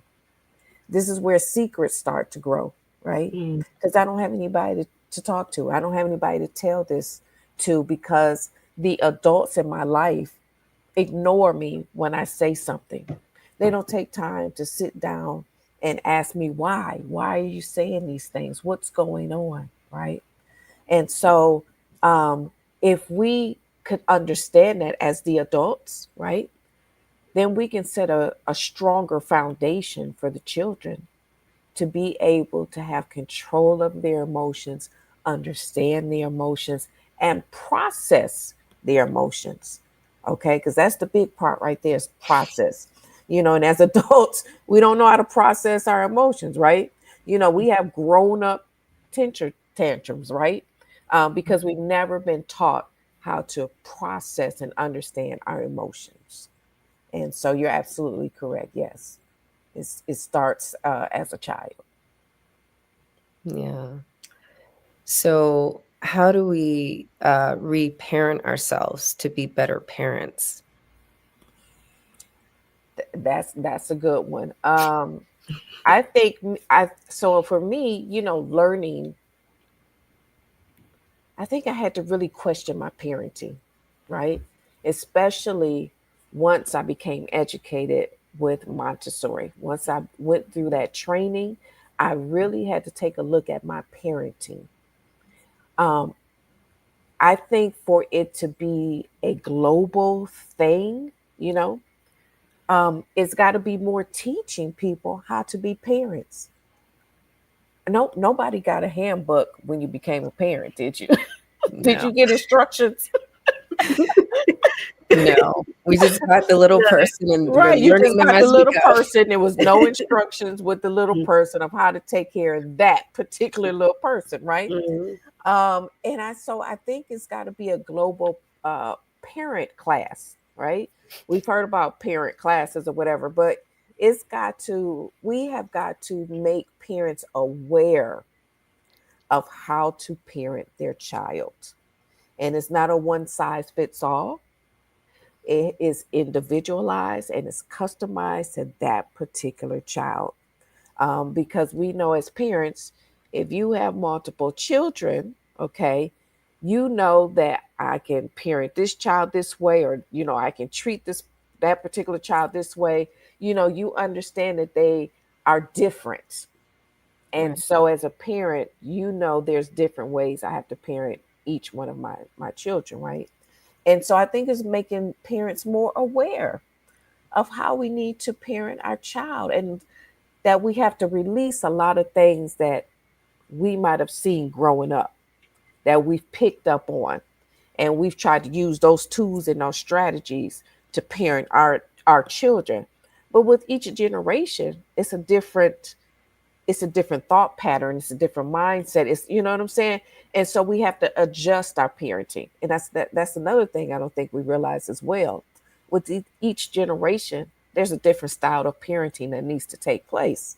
um, and so I think just being aware, that's the first thing, to be aware that what you're doing may not be correct for that child, and you may have to parent them a different way.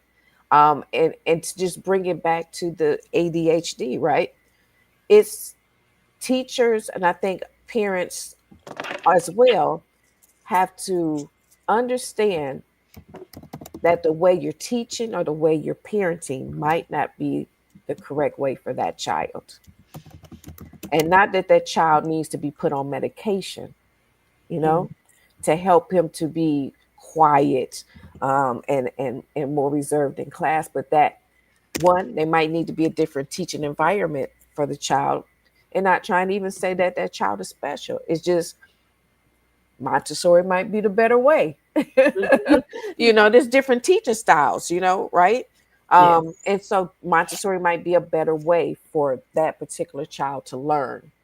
And so, yeah, I just think that, first of all, we have to let parents know that unfortunately you might need to parent the child another way. That parenting style that maybe you picked up from when you were born in the 60s and 70s is not working for today's child. Yeah, at all. Thank you for that. Tiffany, well, I'm going to ask Christiana Mhm. because I think you're going to have to leave soon.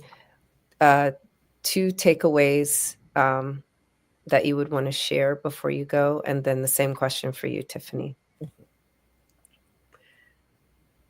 Good question. I would say, from what Tiffany has said, is we have to remember that parenting styles that we were raised with may not be the same thing that works for our children nowadays. And I'll add the fact that these days, our children are the technology children. So it's really important that we listen to them, because when we don't listen to them, that device they have in their hand becomes their parents Yes. and their influences. And what I'm finding is children younger and younger handling these devices and learning the wrong things from them. That's the first takeaway I'm going to say. The second one for me is to really master self-care, because by mastering our own self-care, we can pour into others, we can pour into our children. So that's the two things I'm going to take away from today. And thank you so much for this beautiful space, for this opportunity. And it's just been great to meet you, Tiffany. I hope Thank that our you. paths do cross. Me too. Do Me cross. too. Me too. But Cordelia, this is an amazing initiative, an amazing thing that you are doing. I'm just so sorry I can't spend it longer with you. That's okay. Um, but thank you so much for the invite, for the opportunity to grace this stage with all our presence. It's been beautiful.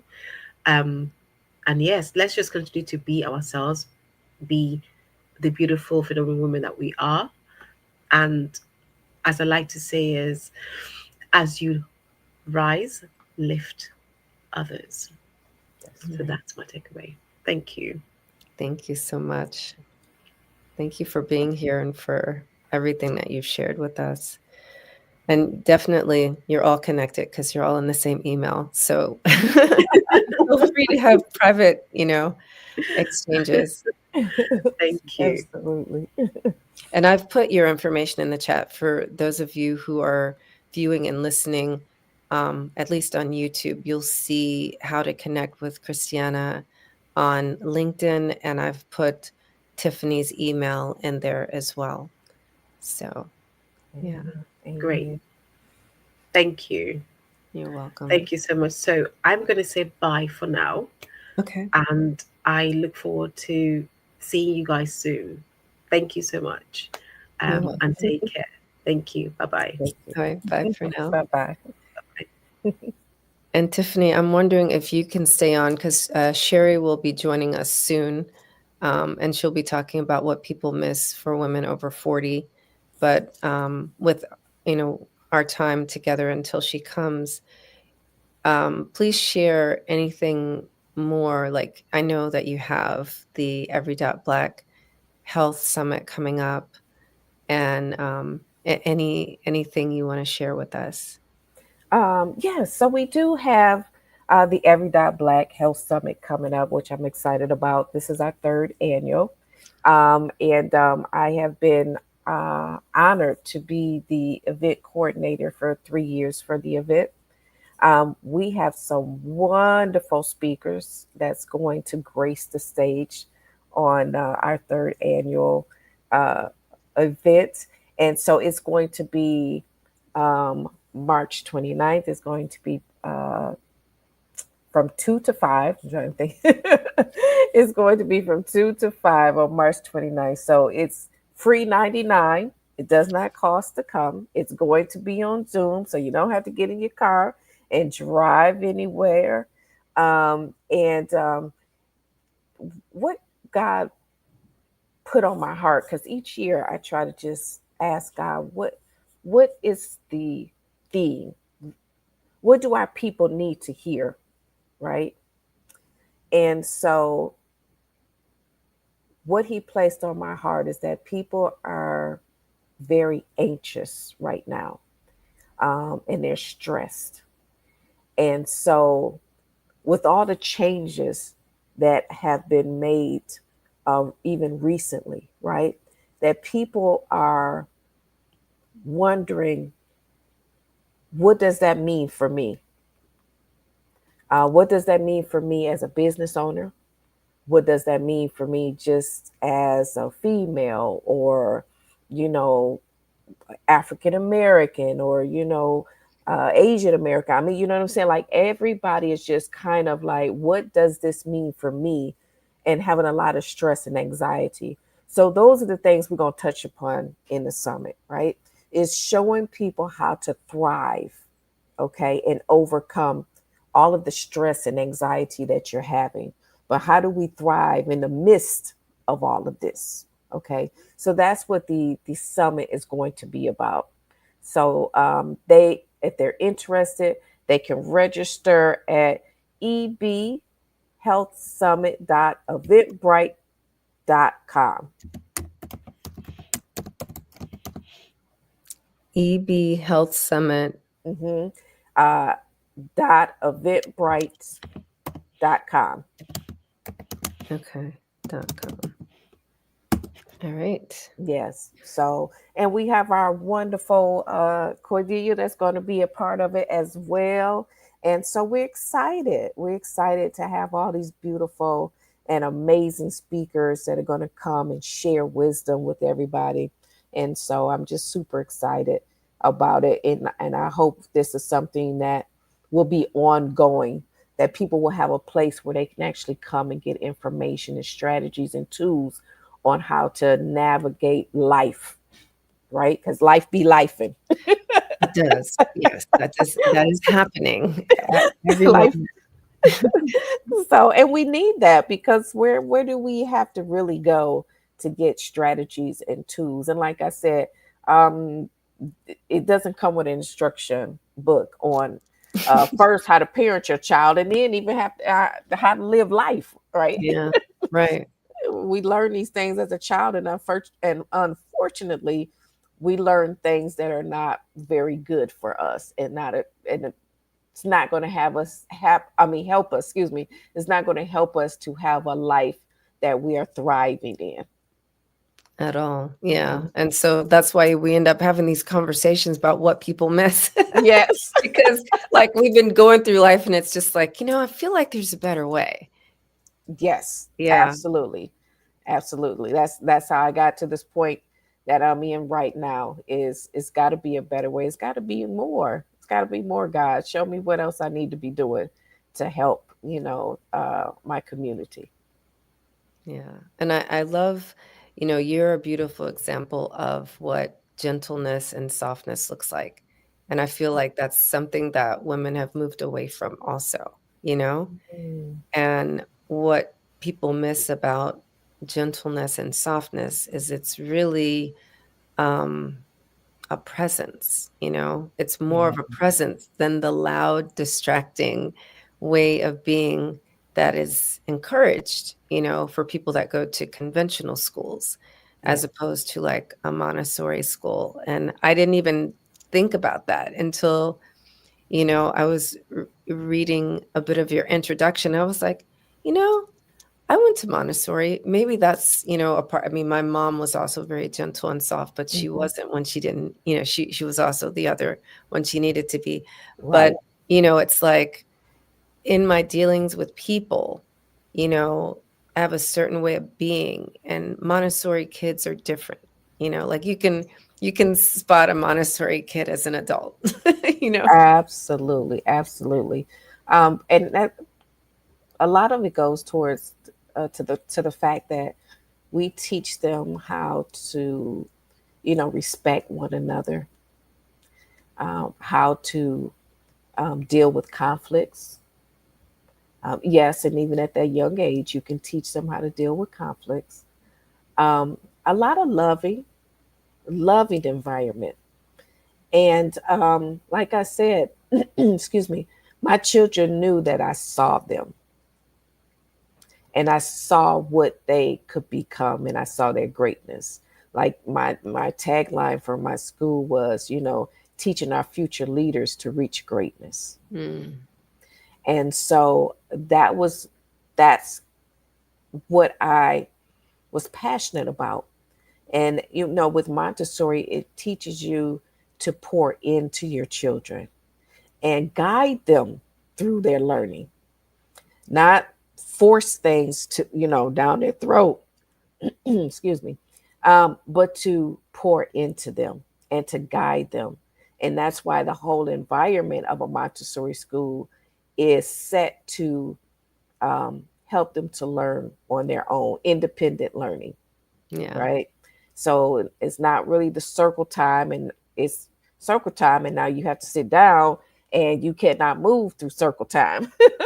Yeah. Not at it's all. it's it's based on you have 3 hours to learn whatever you want to learn and however you want to learn. And that's an environment where the children can thrive in. Yeah. And so they learn differently, and that way, and that's what helps them to navigate through life differently. Okay. Because I mean, we hate to say it, but that traditional learning, like you said, indoctrinates them right into worker bees. And it's unfortunate that we don't have environments to teach children what their unique talents are and what's unique about them, so that they can have that self confidence and self esteem that they need to just be them and not have to fit in with, their classmates. Yeah. They Yeah. don't have to be a cog in the wheel, Yes. a cog in the machine. Yes. So, Yes. Yes. yeah. Absolutely. I'm not sure if you're able to stay a little bit when Sherry comes in. So I see Sherry is here, Okay. and I want to bring her in. Um, but before I do, I'm just going to quickly say, to reset for people coming in at the top of the hour, welcome to What People Miss. Here, I invite you to conversations about the subtlety where life really is lived. And as Mozart said, music is not in the notes, but in the silence between them. So, with no further ado, I'm going to welcome to the stage Sherry Burden, who I also met at Every Dot Black. Welcome, Sherry, Queen She. Good morning, ladies. Good How are morning. you? Good morning, doing Awesome. Good well. morning. So, I know that you are going to open up our conversation about what we miss, what people miss about women over 40. And, in your personal life, what happened, you know, that you felt like people were not seeing you or hearing you? Yeah, thank you for that question and the opportunity to share. But before I answer that, I just wanted to say thank you again for this opportunity. I want to say thank you to the ladies that preceded me. I think it was Lisa, Alexander, Christina Johnson, and then now we have Tiffany. And I'm so glad that you're able to stay on because I really want you to be a part of this conversation Mhm. of some of the things that I do want to bring up about being over 40 as a Black woman, and the things that people miss about us, right? But I started, I would say, in my 40s is when I really started discovering that there is more to life, and that I needed to do some transformation and some healing, and it kind of got triggered because of divorce. After being married for 12 years, having my two sons, always being that person to just kind of give and just try to, I heard some of the ladies speak earlier about how we just want to keep peace, right? I was that person, keep peace. So, okay, I'll let go of what I really want. It's okay. I don't, it can be green if everybody else wanted to be green and I wanted to be blue. I just kind of went along because I wanted peace. And we were reared that way. I think it was like in my 40s after my divorce, and I was single and on my own, and I had to relocate out of the state, which took me away from my sons as well as my mother, who I was caring for at the time. So I had to find a place for her to stay. I'm an only child. And throughout those times and years by myself and really just trying to support myself, I actually paid child support. So I was paying child support. So the financial burden there was on me. And I got to a place where relationships, I'm trying to find love. I'm trying to explore, experiment, get to learn more about myself. Finally, I'm kind of like free because I grew up in a very strict church, so I couldn't do much. So Yeah. now I'm 40, in my 40s. I'm like, I'm a grown woman and I deserve to do whatever. And I was doing things that probably wasn't as healthy, you know what I'm saying? Just experimenting. But I don't regret any of those times. But the turning point was when I found myself in the basement of someone's house, and I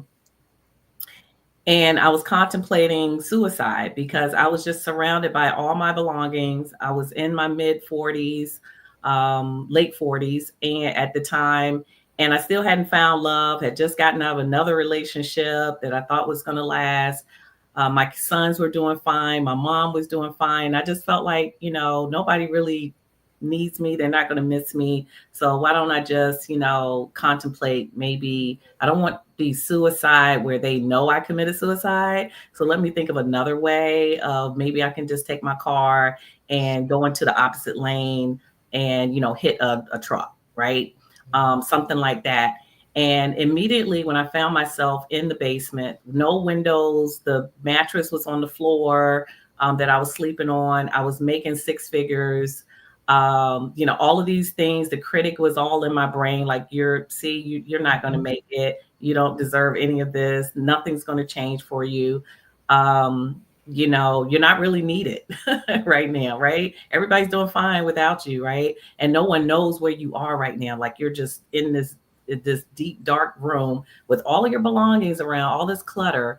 And And my spirit just told me, okay, go ahead. You go ahead and do that. And I know how active and talkative you are. And I will make sure that you survive that accident, and you will be in the hospital, and you just won't be able to move or anything, but you'll be able to hear and see, and you won't be able to talk. And that thought, and it was like, think about what your children, your sons how would you like for them to have to come visit you that way forever until you leave this earth? And who's going to take care of your mom? Who's going to be there for your mom? And that was my transformation point. And at that moment, I cried out for help in that dungeon. I said, Lord, please give me a sign, help me, find a way to get through this, through all this pain. And immediately I went online and I heard this lady speaking about she had gone through divorce, she had overcome it, and she went to this program called a Hoffman process. I entered in my application. Of course, the critter brain was like, you don't have $4,000 to pay for this. It starts in 2 months. You don't have that money. And but my spirit was like, just go ahead. What you got to lose? And I did it. And long story short, basically about a week before the last day to send in a payment, I got a check for $24,000 from like some legal thing, that accident that I was in like years before. It just happened to come in the week before. And then also the application, the people that were viewing it, they said, we all read your story and everyone says you should get the full scholarship. And so I actually got to go. I only had to pay like $1,000 to go for like a 7-day program, which was really highly enforcing like a lot of healing. I did a lot of healing, and that's where I started my transformation and started on this path. I love that, right? Like, I saw the change in your face, Tiffany, when the student is ready, like, provision is provided. I just changed the whole quote. We got you. Absolutely. Because I think what we miss is that so many of our stories are the same. What you saw is me really identifying too with her story, because I have the same story. And that's that thing of people feeling like they're alone and don't nobody understand what I'm going through, because we don't have a lot of conversations like we're having right now. And that's why, you having this platform for us to come on and talk and have these conversations is so beautiful and awesome and organic, right? Because we don't really have the opportunities to sit down and just be real with one another. And like I said, those secrets that we've been taught to hold, like we don't have a environment like this to be able to release, the secrets. And so I just identified with her story so much, because in my 40s, I was in that same place. I was contemplating suicide, and I was going to church every Sunday. I was the resident pastor. I'm doing my Montessori. I'm loving on my kids. I'm teaching them, and yet my family couldn't see that I was in depression. And it's like one of the things that kind of broke me the most is like, wow, nobody knows me enough to know that I'm hurting. And that I need that mask. We're so great with wearing those nice New Orleans masks, Yes, really fancy and pretty. That's right. That's right. Wow, looks like you in the party. There you go. There you go. I'm ready. That's right. That's right. Smiling in the outside, but hurting on the inside. Yes. So trying to do the best we can, You got it. Trying to do the best we can. And I think being over 40, that is the time, especially for most women and Black women, I'm starting to see more, where we are starting to look at those other opportunities now. And we are starting to say, hey, it's time for me now. It really is time for me. And in honor of our ancestors, right? In honor of our Black History Month, our ancestors that didn't have a choice to take care of themselves. They did the best they could, but I mean, come on, they called us lazy, right? They Yes. called us lazy. And how can you be lazy if you are working from sunrise to sunset? You could be pregnant, you could be going through menopause, all the symptoms, and it didn't matter. You had to still keep on picking that cotton and doing the sugar cane and the Caribbeans, all of these things. But yet they still said that we were lazy. And I heard someone speak earlier about work ethics, and I think it was Christina, about the Nigerian culture, and that's who's caring for my mom now. So I love it. Like, I'm part of the Nigerian community for like 20 something years now. So I'm very familiar where it's just that pushing the work ethic, right? And I think that also comes from, it impacts us when we get, as we age in life, because of that childhood where our parents was telling us, you got to do twice as good. You got to work twice as hard. You have to. So it's like we're trying to prove something, but we're not just being us, right? And we're in the process of proving something to others. We are causing diseases, right? We may have the most Black women we're the most educated in America, right? However, when we get to certain ages and we get these jobs or these opportunities, we start developing diseases because of different stresses, right? And that's why I'm glad Tiffany is on, because that's one of the things I would love to hear her speak on as well, is the emotional stress of us trying to prove ourselves for so many years, because we feel like if we don't, we're failing our ancestors that died, that allowed us this opportunity for education, allowed us an opportunity to have this, be able to become entrepreneurs, to be able to do things, that they couldn't do back then. And those stressors are killing us, is making us ill. So I'm all about self-care. Yes, we have to, it's an honor of them to take advantage of this opportunity and take care of ourselves now that we do have a choice to do that. Yes, yes, absolutely. And I think the first thing we would probably have to understand when we try to, you know, understand stress itself and what we're going through is that we are created mind, body, and spirit. Mm-hmm. And we have to start looking at ourselves in a holistic way. And we have to understand that our mind, body, and spirit are interconnected, they are woven together. They may be separate, but they're also one. And that, you know, our creator created us that way, right? He said, let's create them in our image. And so when you speak to a lot of people, they don't even take into consideration mind, body, and spirit. Mm-hmm. And I think it comes with educating our people more about who we are, about the being that has been created. Mm-hmm. Because I think once we understand that everything has to be in alignment for us to thrive and flourish, and when we're not in alignment, that creates an environment for dis-ease. That's why, Mm-hmm. dis-ease. And Yeah. so um, it's about understanding that there is a root to our diseases. Yes. Because when we are vibrating in fear, right, the stress of fear causes us to have disease. And I think once we could help people to understand that and educate them on that, I think they would do a lot better at taking care of themselves, right? Knowing Mm-hmm. how self love is important, right? Mm-hmm. Um, and knowing that, okay, if I'm vibrating in hatred and fear and grief and bitterness, then I'm setting myself up to manifest a disease. Because I think once we can educate people on that part of the mind, body, spirit connection, it would help us to look at ourselves more in a holistic lens.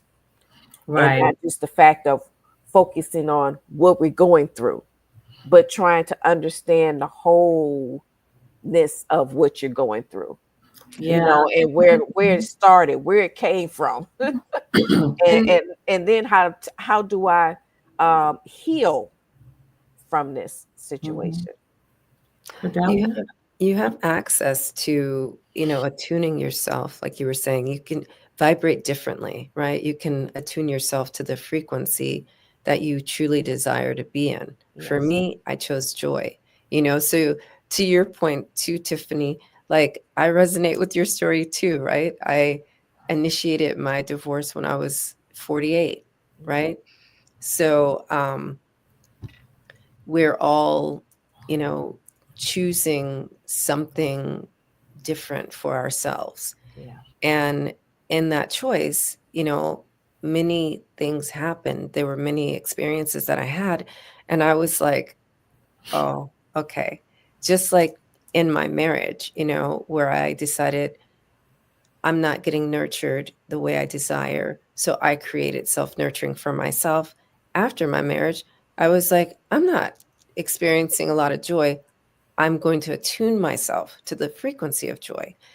And, I've really committed a lot of time and energy and effort to educating myself on exactly how to do that. And so that's what I love about what both of you do. You have all, you've both, all the women that I chose for this event today, you have expertise in something that can show us a new modality, a new way of thinking, a new way of being. So we don't have to fit into that little tiny box and be prisoners in lives that we don't want to live, right? Right. So when I hear you talking about you being in the basement with all your belongings around you, it was like you had created finally, after all these years, a physical prison cell, right? You had the clutter of your things in a small space. So you actually had to look at that. Mm-hmm.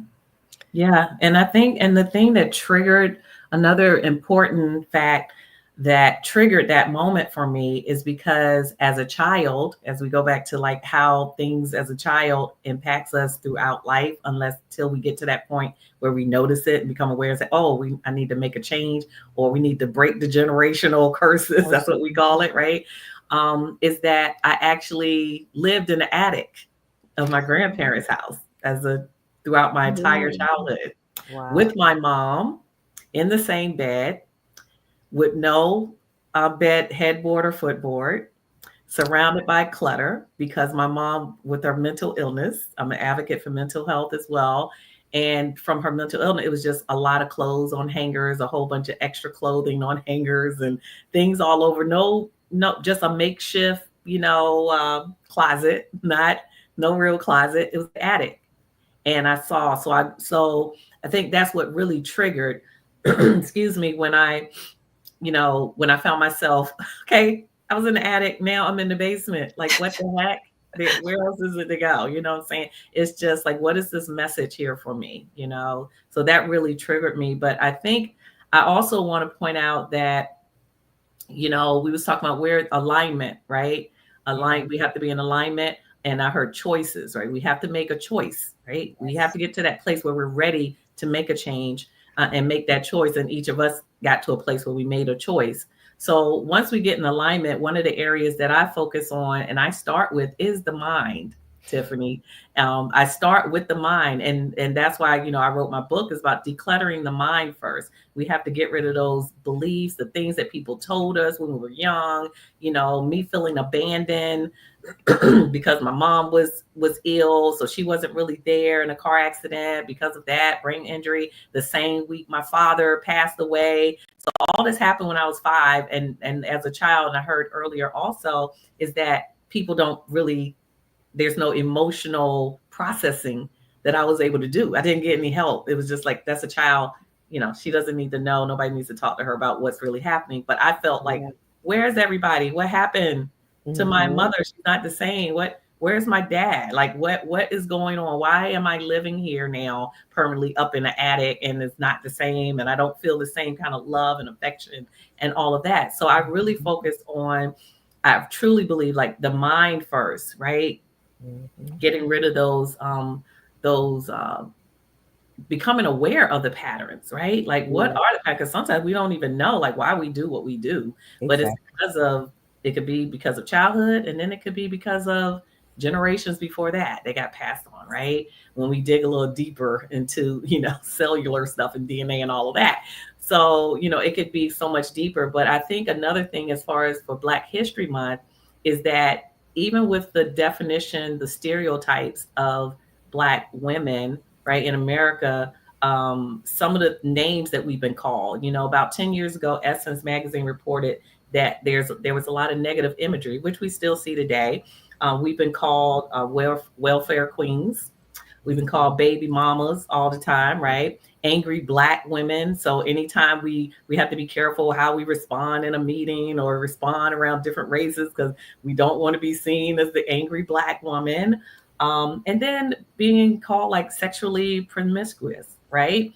So it's kind of like people, men of different races or even of our own race, kind of feel comfortable like, oh, we can just talk about anything around them dealing with sex and all of that and not showing any respect for us, right? Like, so those are some of the images and the things that I feel that's the history, right? The Black history that impacts us. So when we get to this age of 40, where we're just like, okay, that was hurtful. It impacted us, impacted our lives and our opportunities because people look at us differently. But when we get to that age of 40, we gain wisdom, right? So I think that's one of the things that people miss is that from our experiences, we have more wisdom, we have more courage to speak up for ourselves, we have more strength, right? And of course, we are more resilient because of all the things that we've gone through and our ancestors.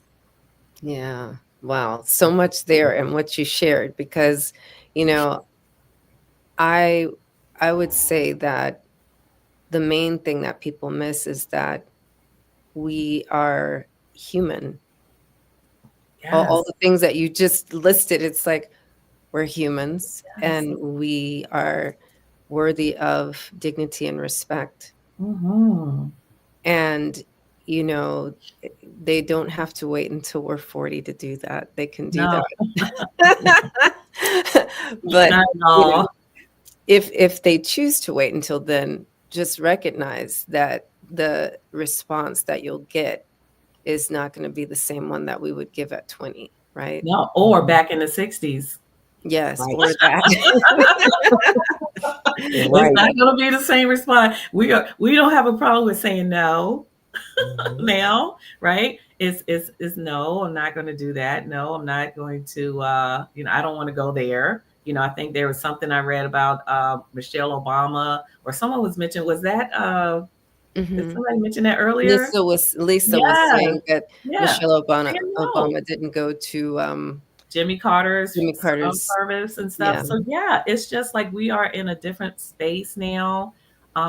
So it is different. We have more opportunities, and we have more knowledge. Like we have, we got the web. We can get information. We can learn more now, right? And we have these different platforms, and we have different meetup groups and things like that, and opportunities to learn more. And we have support, right? There is support out there.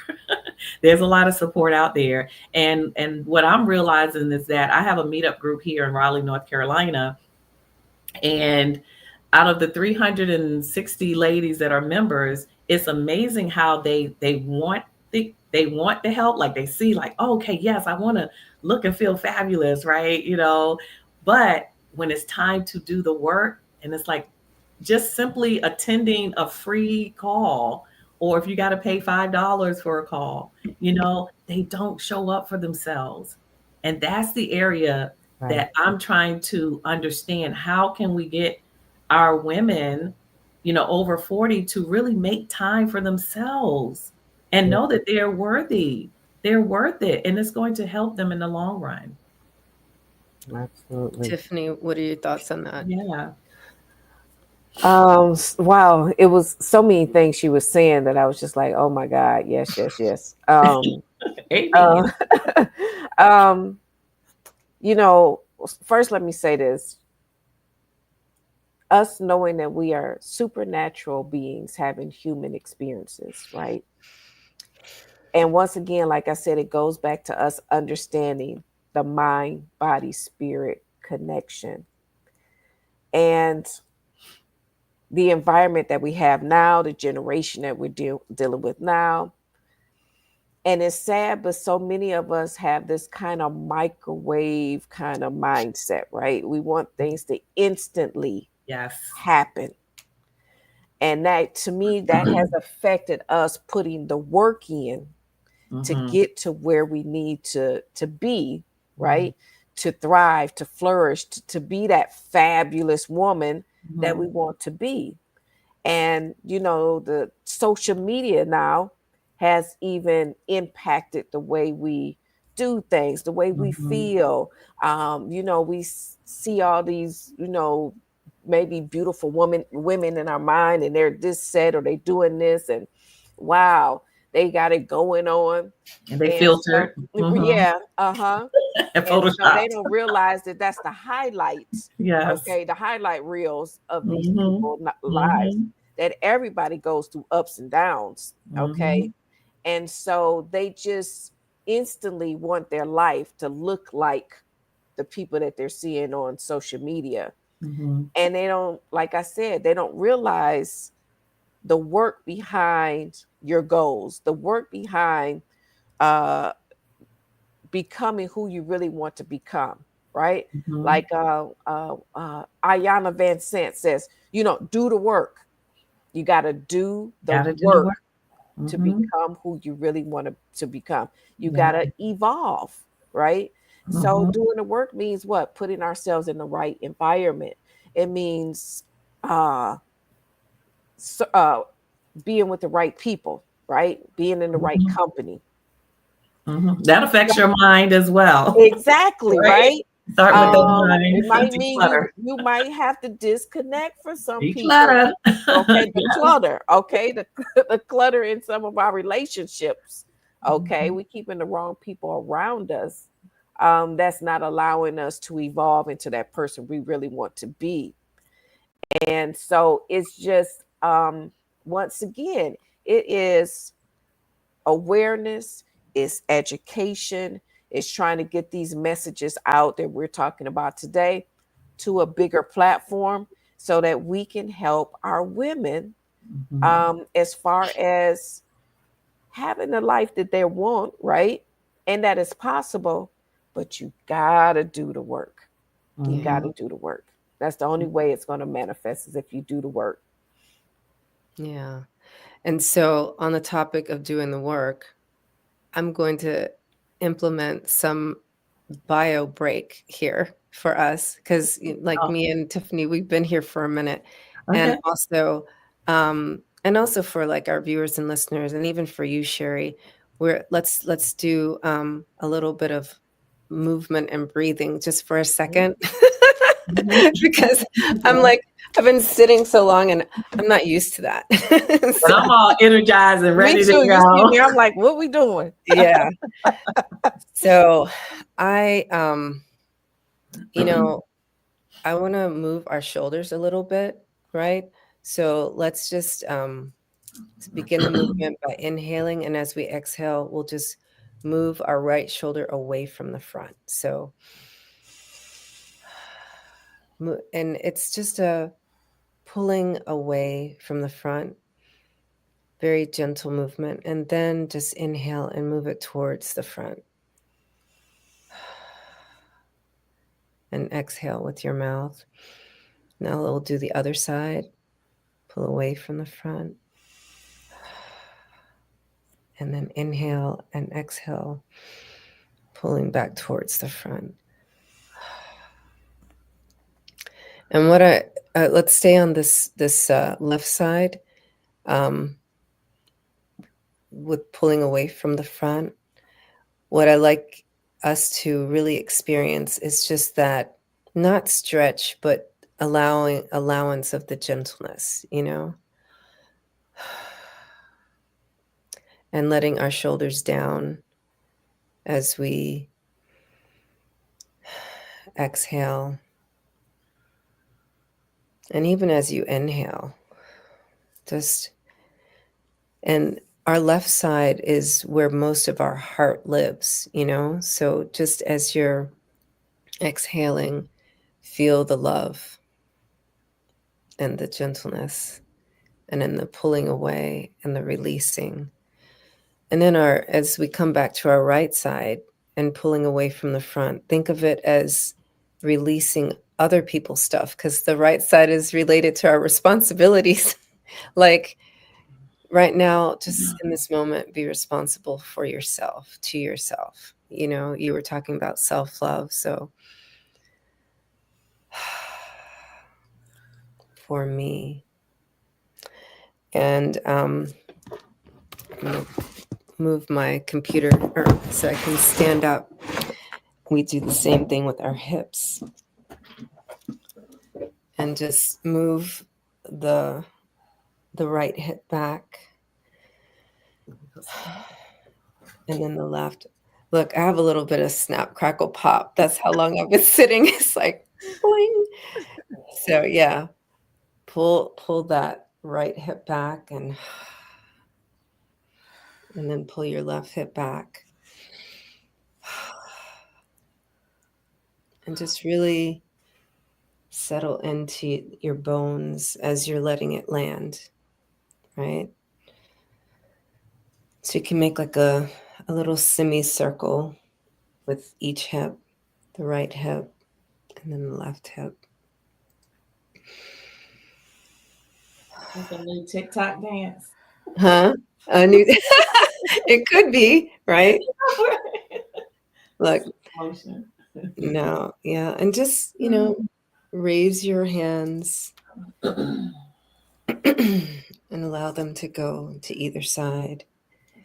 In whichever way, yeah. Pull them behind you.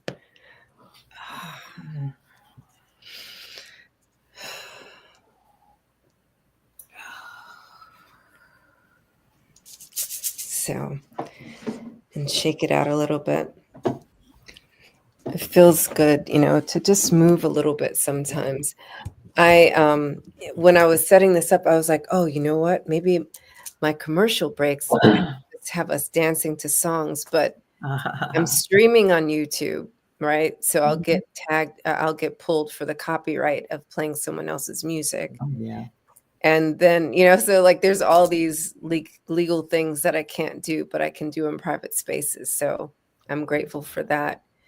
And I'm just going to mention this, and then we'll get back to our conversation. I really needed to move. Thank you, ladies. Awesome. Thank you for that. Good for me. Yeah. I needed that too. I hope everybody that was watching was doing the same thing. It's a very small movement, but enough, and some breathing. So also on March 29th, there is the Every Black Health Summit, which is virtual from 2 to 5. But for those of you who may live in the DMV, from 9 to 3, I'm actually having a women's self-nurturing and networking day.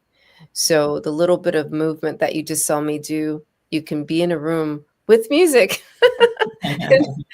because there'll be no live streaming. And also, I'm doing a similar presentation for Every Black. So do join both of those events on March 29th. And Sherry, you also have something coming up, right? Oh my goodness, I have so much coming up. Yes. Well, I'll just share the one thing on this upcoming Thursday. Cordelia, you will be my guest for my women's group. And so there'll be a Zoom link for that as well. Okay. Yeah. So this is in your Facebook group, right? This is my Facebook group and my meetup group in Raleigh. And your meetup group. Okay. Great. So if you live in Raleigh, North Carolina, connect with Sherry because she has a local meetup group, and also she has the virtual Facebook group. So I've put Tiffany's information in, and for her summit, and also to contact her directly. I've put in Sherry's website and also where you can buy her book, Time Declutter My Life Happiness. There Time we to go. declutter my life, how to make more space for more happiness. Yes. Yes, So, and I did put my link to my Facebook group in our okay, chat thank you. to share. Okay, good. So Cordelia, there's another thing I wanted to share with like women over 40. I know that this is about celebrating brilliant women as well. So I did take out the time to try to put together like why we should celebrate, because some people need proof, right? Like, really, have you all done anything over 40? Do you all do anything over 40, right? So I pulled out a couple of things based off of some of the things that like wisdom, courage, resilience, some of the women that have shown that. And I like to just share, for example, for wisdom wisdom. Some of the individuals that I follow for wisdom is many people know Maya Angelou, right? Maya Angelou, if you read her poetry, her books, is full of wisdom, right? So that's something. Toni Morrison, also an author. She received the Nobel Prize in literature at the age of 62. Wow. Okay? So I didn't know that. Of course, we have resilience, right? So who are some people that kind of overcame like systemic racism, sexism, and ageism, right? And demonstrated resilience and tenacity. And some of the people I picked up was Shirley Chisholm, right? Oh, yes. First Black woman elected to Congress in 1968. She was over the age of 40. Okay, when she did that, and she experienced a lot of sexism and ageism, right? Outside of just the color of her skin, and she was a dark-skinned woman. So, as we know, like even the different shades of the women, we experience, more issues and challenges even within our own community. Leslie Jones, I didn't know she's a comedian, right? She had been doing comedy for over 20 years. But she was 47 when she became a host and joined the cast of Saturday Night Live, which really kind of jump started her whole career into so many other things, right? She was like 47. Also, we always give like cultural contributions, right? Women over 40. Viola Davis, many people know her in a lot of different movies that she's been in, but she's the most Oscar nominated Black actress today. Oh, wow. Her career kicked off in her 40s. She was 49 when she was in that famous TV series. Do you all know? How to Get Away with Murder? Yes. She was Oh, 49, everybody, Wow. okay? Leadership and advocacy, right? Who are some people that were like involved in the communities, right? After the age of 40. Paula Murray, she was the first African American woman to be ordained as an Episcopal priest in 1977. She was 67. yeah. Wow. Of And course, that go ahead. matters to me. That means something to me because I actually grew up in an Episcopal church. Like Oh, my great grandfather was an Anglican priest, and like in oh, Barbados, but he came to this country, and in this country we call it Episcopal, church. So yes, yeah. yes, awesome. Yeah, so that's a little history moment. And then, of course, we all know Michelle Obama, first African American First Lady of the United States. She was over 40 when she took that office. And then, of course, she also, when we talk about Black women over 40, we really kind of advocate. We start advocating more for the youth and education and nutrition and physical activity and healthy eating. And that's what Michelle Obama, that's one of the areas that she focused on, as well as becoming an author, right, of 2 books. Health and wellness advocacy. I found that there was emotional wellness, mental health advocacy. At the age of 49, I'll just use myself. I've already shared my story, but basically I was 49 when I had that moment in the basement. And by the time I was 50, the following year, I was working on my health and life certification, right? Life coaching certifications. So that was a transformative time in my life. I learned to forgive myself and others during that time. again, it's just that transformation, because I believe many of us realize that once we hit 40, we can close to that 50 mark. It's half of our life, right? We don't know if we're going to make it to 100. I didn't even think about that. I really didn't. You know, Yeah. like when I was 42, I had my last baby. Mm-hmm. And and then the next year I started my business called Work Out Around My Day. Beautiful. You know? Beautiful. Right. Yes. And you know, Yes. and some of us, like I said, it's that and then we going through that, if we start going through menopause, that kind of reacts back to like almost when we were pregnant, right? It's like Mhm. the hormones start doing their thing, and we're Yes, going they through a do. whole other phase of everything, emotions and everything, and we're more sensitive to things. But then at the same time, I feel as though even that is a blessing, because it's kind of like shedding the old and is preparing us for the new. So I enjoy the process of menopause. I'm just glad that my body is working like it's supposed to be working, and I'm happy about that. So I'm grateful, you know. So I just kind of, it's just a process, right? Yeah. So those are some of the things that I learned. And then physical wellness, I found that Wendy Ida, 67, she can, this is amazing. She can do 37 burpees in 1 minute. I Wow. can't even do that. And she started her fitness at 43. So Wow. in her 40s, she didn't, so it wasn't somebody that's been athletic all her life. She started in her 40s. So that shows some type of resilience and how creative that we are. We can be even after 40. Vivian Stansel, I found that that was amazing, that she actually was in the senior portion of the Olympics. And she is for her 60th birthday, she started swimming. So she's one like swimming, and she's blind. Okay. Oh my goodness. Please Wow. do not tell me that African American women over 40 are not, you know, meaningful and aren't making changes and differences in the world. And so I just wanted to share a couple of those, like, to, you know, what's happening, to give Mhm. proof that we deserve to be celebrated, you know. And that's what people miss. They're not recognizing, they're missing that we still have the vitality and the wisdom, and we can still make changes and differences in the world, and we do care about ourselves as well. Amen. Amen.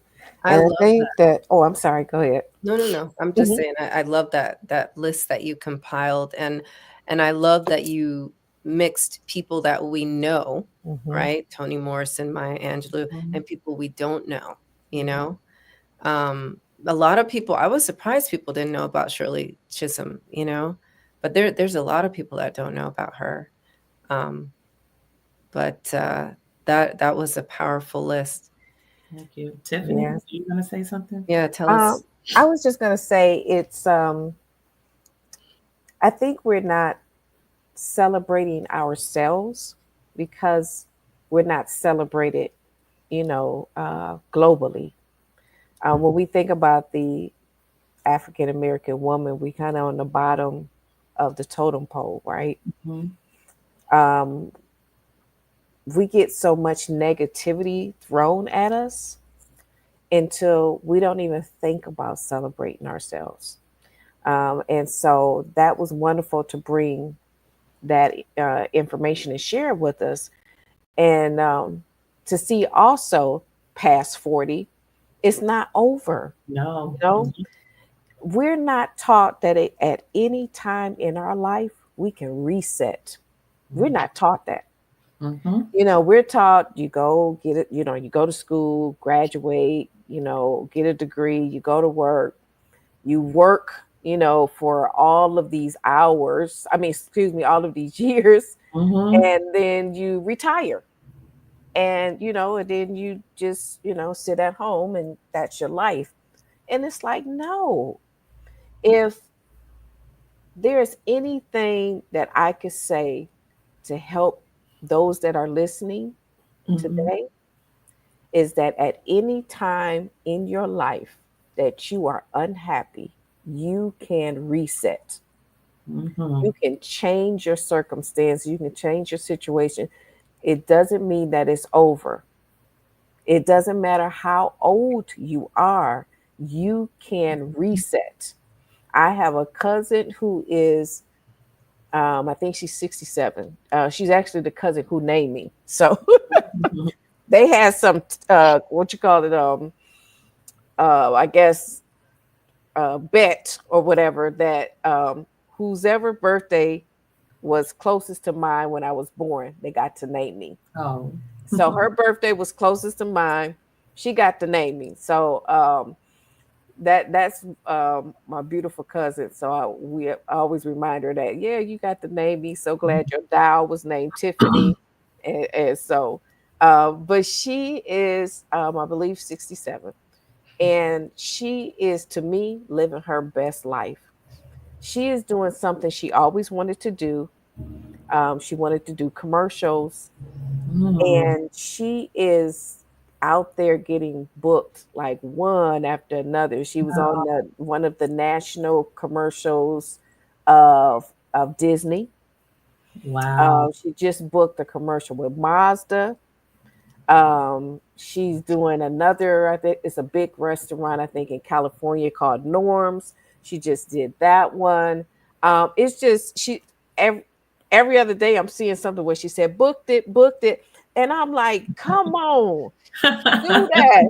Yes, let us know that it is not over. It's not over till we take our last breath. I know Okay. that's right. And Yeah. so if there's not anything else, like I said, once I learned that and that just dropped in my spirit, it's not over. Yeah, Hit and you can reset. continue. Yes, and you can Hit continue to reset. reinvent Yes, yourself. exactly. And my goal is to that I always share is that my goal is to live to be 103. So I'll be 57 in June, and I want to be in my right mind. I want to be able to meet my great grandchildren and be able to play with them so that once I'm gone, they can say, they will never forget me because it'll be so many people that know me and they can just keep talking about me for a long, long time. Exactly. You know, Exactly. and so, we try to do these things and set these legacies and create these legacies. And, when I first wrote my first book, my sons were there to witness me get on stage and talk about my book and talk to an audience. And to me, that was enough right there for me. Like if I was to drop dead that day, I was like, my mission here is accomplished. I let my legacy. My kids have seen me in my mid to late 50s, and they're like, Mom is like making a difference in people's lives. That's all. It's like I just want them to know, like, it doesn't matter. Like whatever age you are, you can keep doing things and try things and keep on living, right? Keep on living. And yeah, I really appreciate you sharing that too, Tiffany, because that made me think of that we also, may want to take out the time to celebrate those that made a difference to us, that stood out to us, to help us, right? So you mentioned your aunt. I would like to mention my aunt as well. One of my aunts that really made a difference in my life, Charlene Robinson. She was always there for me as a child, and I'll never forget the words that she shared with me. Being a dark child growing up, got called so many names, tar baby, dark, can't see you at night, all this kind of, all these names. And I'll never forget the words that she shared with me. She said, "You are a pretty chocolate girl."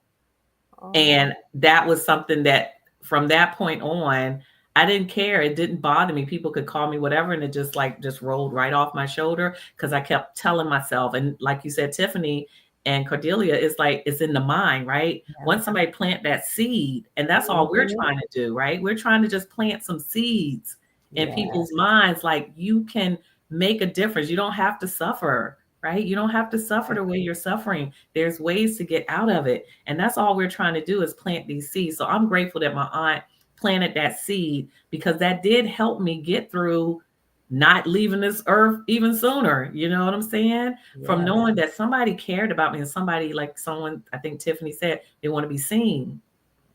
I was seen. I knew that she was watching me. I knew that I didn't want to disappoint her, as well. So that kind of helped me survive and kept me moving forward. I love that. Yeah. Everyone wants to be seen, heard, and valued, and our words are part of our input, the words from the people that are around us, you know? And so, you know, I really wanted to have a discussion today, and more than a discussion, I said just like a sharing, you know? Like, I love the list that you compiled. I didn't even think of that. That's wonderful, you know? Menopause can last up to 20 years, and sometimes it starts before your 40s, and people don't know that. Yes. And, you know, they just think they might have just lost their mind or their bodies are going crazy. And when you go to the doctor, they're not always going to tell you, partially because they don't know and partially because they're gatekeepers, you know? And um, if if we if we're just given one more thing to feel bad about ourselves, it's helping the machine because now they can sell us more drugs, you know? Oh, this is something wrong with drugs, excuse me, pharmaceuticals, you know, legal drugs. Right. Right. Exactly. But that kill you, you know, as opposed to the tools, you know, that like Tiffany makes available with, you know, holistic healing, and that you make available also, Sherry, you know, just knowledge and resources. And, you know, me with somatic movement and other modalities, I use Taoist breath work, you know. So these are other ways that we can support our bodies and improve the way we think, change the chemistry, and change our emotional bodies as well, you know. And we just I don't want any more of us Black women to abandon our brilliance or this life, right? Because sometimes it looks like in this room, 2 out of 3 women have considered, you know, suicide. Yeah. And so I don't want that for my sisters in humanity. And there's a distinction here, I'm going to say, for my Black sisters in humanity, because not that I don't love the ones of other colors, right? But to the point of our whole conversation this morning for the past 4 hours, Black women are getting it at all angles. We get it from each other, right? There's that self-hatred, so we share that with each other, and then we get it from the system, which it's set up as a patriarchy, right? And then we get it from other women, you know. Sometimes we get it in our households, you know. I had my own personal tyrant, you know. And so we need to use these resources and tools to, first of all, change the mirror and see our brilliance, and then use our discernment and only allow other people that also see and appreciate our brilliance as well, and treat us with dignity and respect, you know. It's a requirement. That's what I'm mostly hearing in all the conversations we've had today. It's a requirement for life, just like air, just like food, just like exercise. We require being around people that treat us with dignity and respect. And we require giving that with each, you know, to each other as well. So Cordelia, if you don't mind, I'd like to I always like to share. I'm your creative health coach, so I'm always coming. I got creative things on my mind, and I had a poem, and then I also had a song that I wanted to just share. I'll keep it very brief, but just a little excerpt of a song, if you don't mind, before we close out. well, is it copyrighted? I'm singing it. Oh, you're singing it. Okay. Yeah.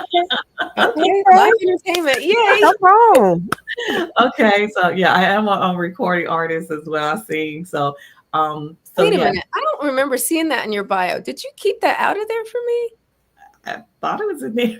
It's okay. Okay. Surprise, surprise.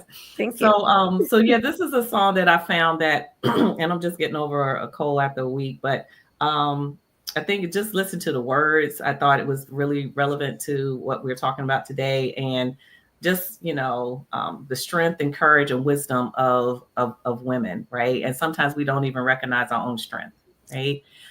So this is a song, I Didn't Know My Own Strength by Whitney Houston. So I'm just going to do a little excerpt from it, so you can get the idea, and then you can listen to the whole song on your own. Thank you. Yeah. Lost touch with my soul. I had nowhere to turn. I had nowhere to go. Lost sight of my dreams. Thought it would be the end of me. I thought I'd never make it through. I had no hope to hold on to. I thought I would break. I didn't know my own strength, and I crashed down and I tumbled, but I did not crumble. I got through all the pain. I didn't know my own strength. I just want to sing that little excerpt. Wow, beautiful, beautiful. I love it. And I love that song because it helps us as women to tap into our inner strength, our worth. Yes. Okay. Yes. Because our worth is snatched from us at an early age. And so that song to me helps me to also understand my self-esteem and my self-confidence and who I am, right? Who God really created me to be. I'm his daughter. And so if you can connect to anything else, just the fact that you are his daughter brings me so much love and confidence and knowing who I am. And even though I am 56 years old and I have just learned this,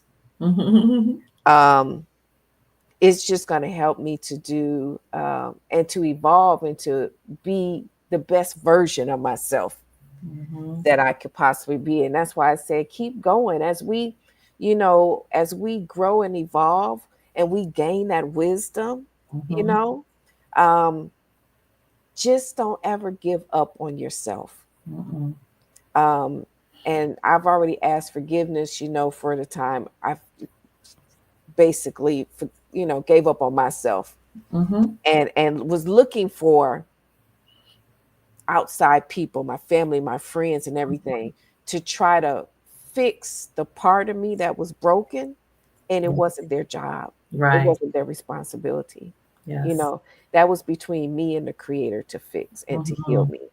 And I am super blessed and grateful to be here today because he snatched me out of darkness into his marvelous light and helped me to see who I really was. And so I'm grateful to be here with you guys today because other than that, I wouldn't be. But it's things like this, it's these sweet moments that say, oh my God, I'm so glad I'm still here to experience this. And so this has just been wonderful, wonderful conversation. And I am humbled to be here with you guys. Beautiful spirits, both of you. Thank you. And I do want to just say that I looked up, if you think about brilliant, because you just reminded me when you was talking about, the adjective of brilliant is very bright and radiant, exceptional, exceptionally clever and talented. The noun is a diamond of brilliant cut. So wow, look at that. Take that in. Yeah, right. That's accurate. Yes, let that marinate. That's beautiful. Yeah. Yes. And you have a poem for us, right, Sherry? Oh, did you want me to do the poem too? Yes. Okay, so I'll read that. Okay. The poem is by Maya Angelou and it's on aging. Okay. So, and I'm going, I like to act too. So I'm going to do it. Okay. When you see me sitting quietly like a sack left on the shelf, don't think I need your chattering. I'm listening to myself. Hold, stop. Don't pity me. Hold, stop. your sympathy, understanding if you got it. Otherwise, I'll do without it. When my bones are stiff and aching and my feet won't climb the stair, I will only ask one favor. Don't bring me no rocking chair. When you see me walking, stumbling, don't study and get it wrong. Cause tired don't mean lazy. And every goodbye ain't gone. I'm the same person I was back then, a little less hair, a little less chin, a lot less lungs, and much less wind. But ain't I lucky I can still breathe in? By Maya Angelou. Yes. Amen. Yes, yes, yes.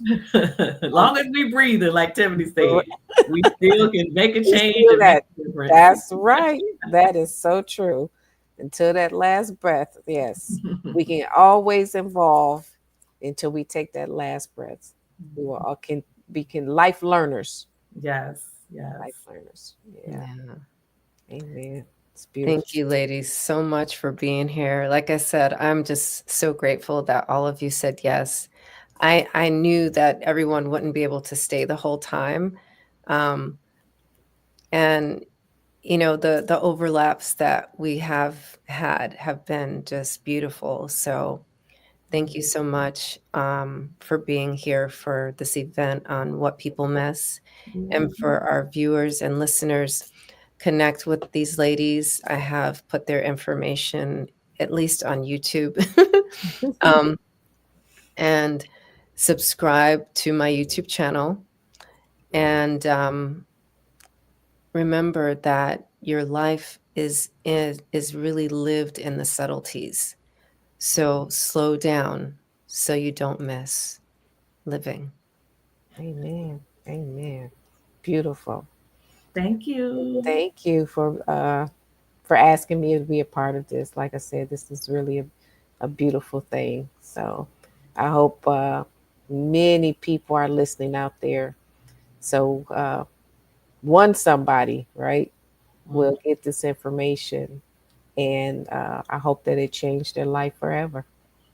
Yeah, and the two takeaways, I think you asked for that the last segment, is that I have is just for people to recognize and celebrate the brilliance of Black women over 40, as we have so much to contribute to the world. And I've provided like share stories, support their work, mentor them, create platforms, educate them, acknowledge and their accomplishments and achievements. So just pick two of those and do that during at least Black History Month and throughout the year. Yes, Amen. I would say do it all the time. Mhm. Every single day is Black History Month and Black History Day. Yes, Okay. yes. Learn something new. Treat Absolutely. people different. So And thank I you. think I forgot to say my 2 points as well when she just said that. That's right. I think the common theme has been for me this morning is awareness. Is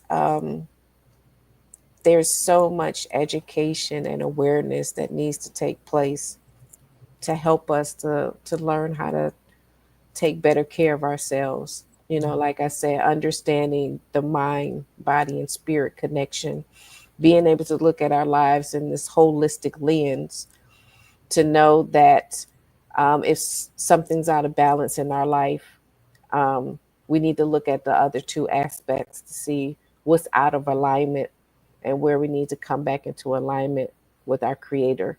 Um, and so the other thing is just us also learning how to just master our emotions.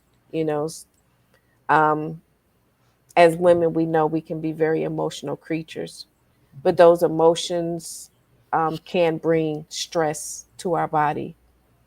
And so when you know better, you do better, as Maya say. And so it's us as women knowing that we're worth it, right? We're worth the self-love. We're worth being able to set boundaries Mhm. and not overextend ourselves and not become overwhelmed. That leads to stress, that leads to dis-ease. And so as women, we are worth learning how to master our emotions. Okay. And you know, like I said, you can always reset. Don't ever forget that. Yeah. Thank you so much, ladies. Thank you. And share this with another heart and share this with another soul. And choose Amen. joy. Amen. Wonderful for being here. Yep. Thank you. Oh, thank you. You're welcome.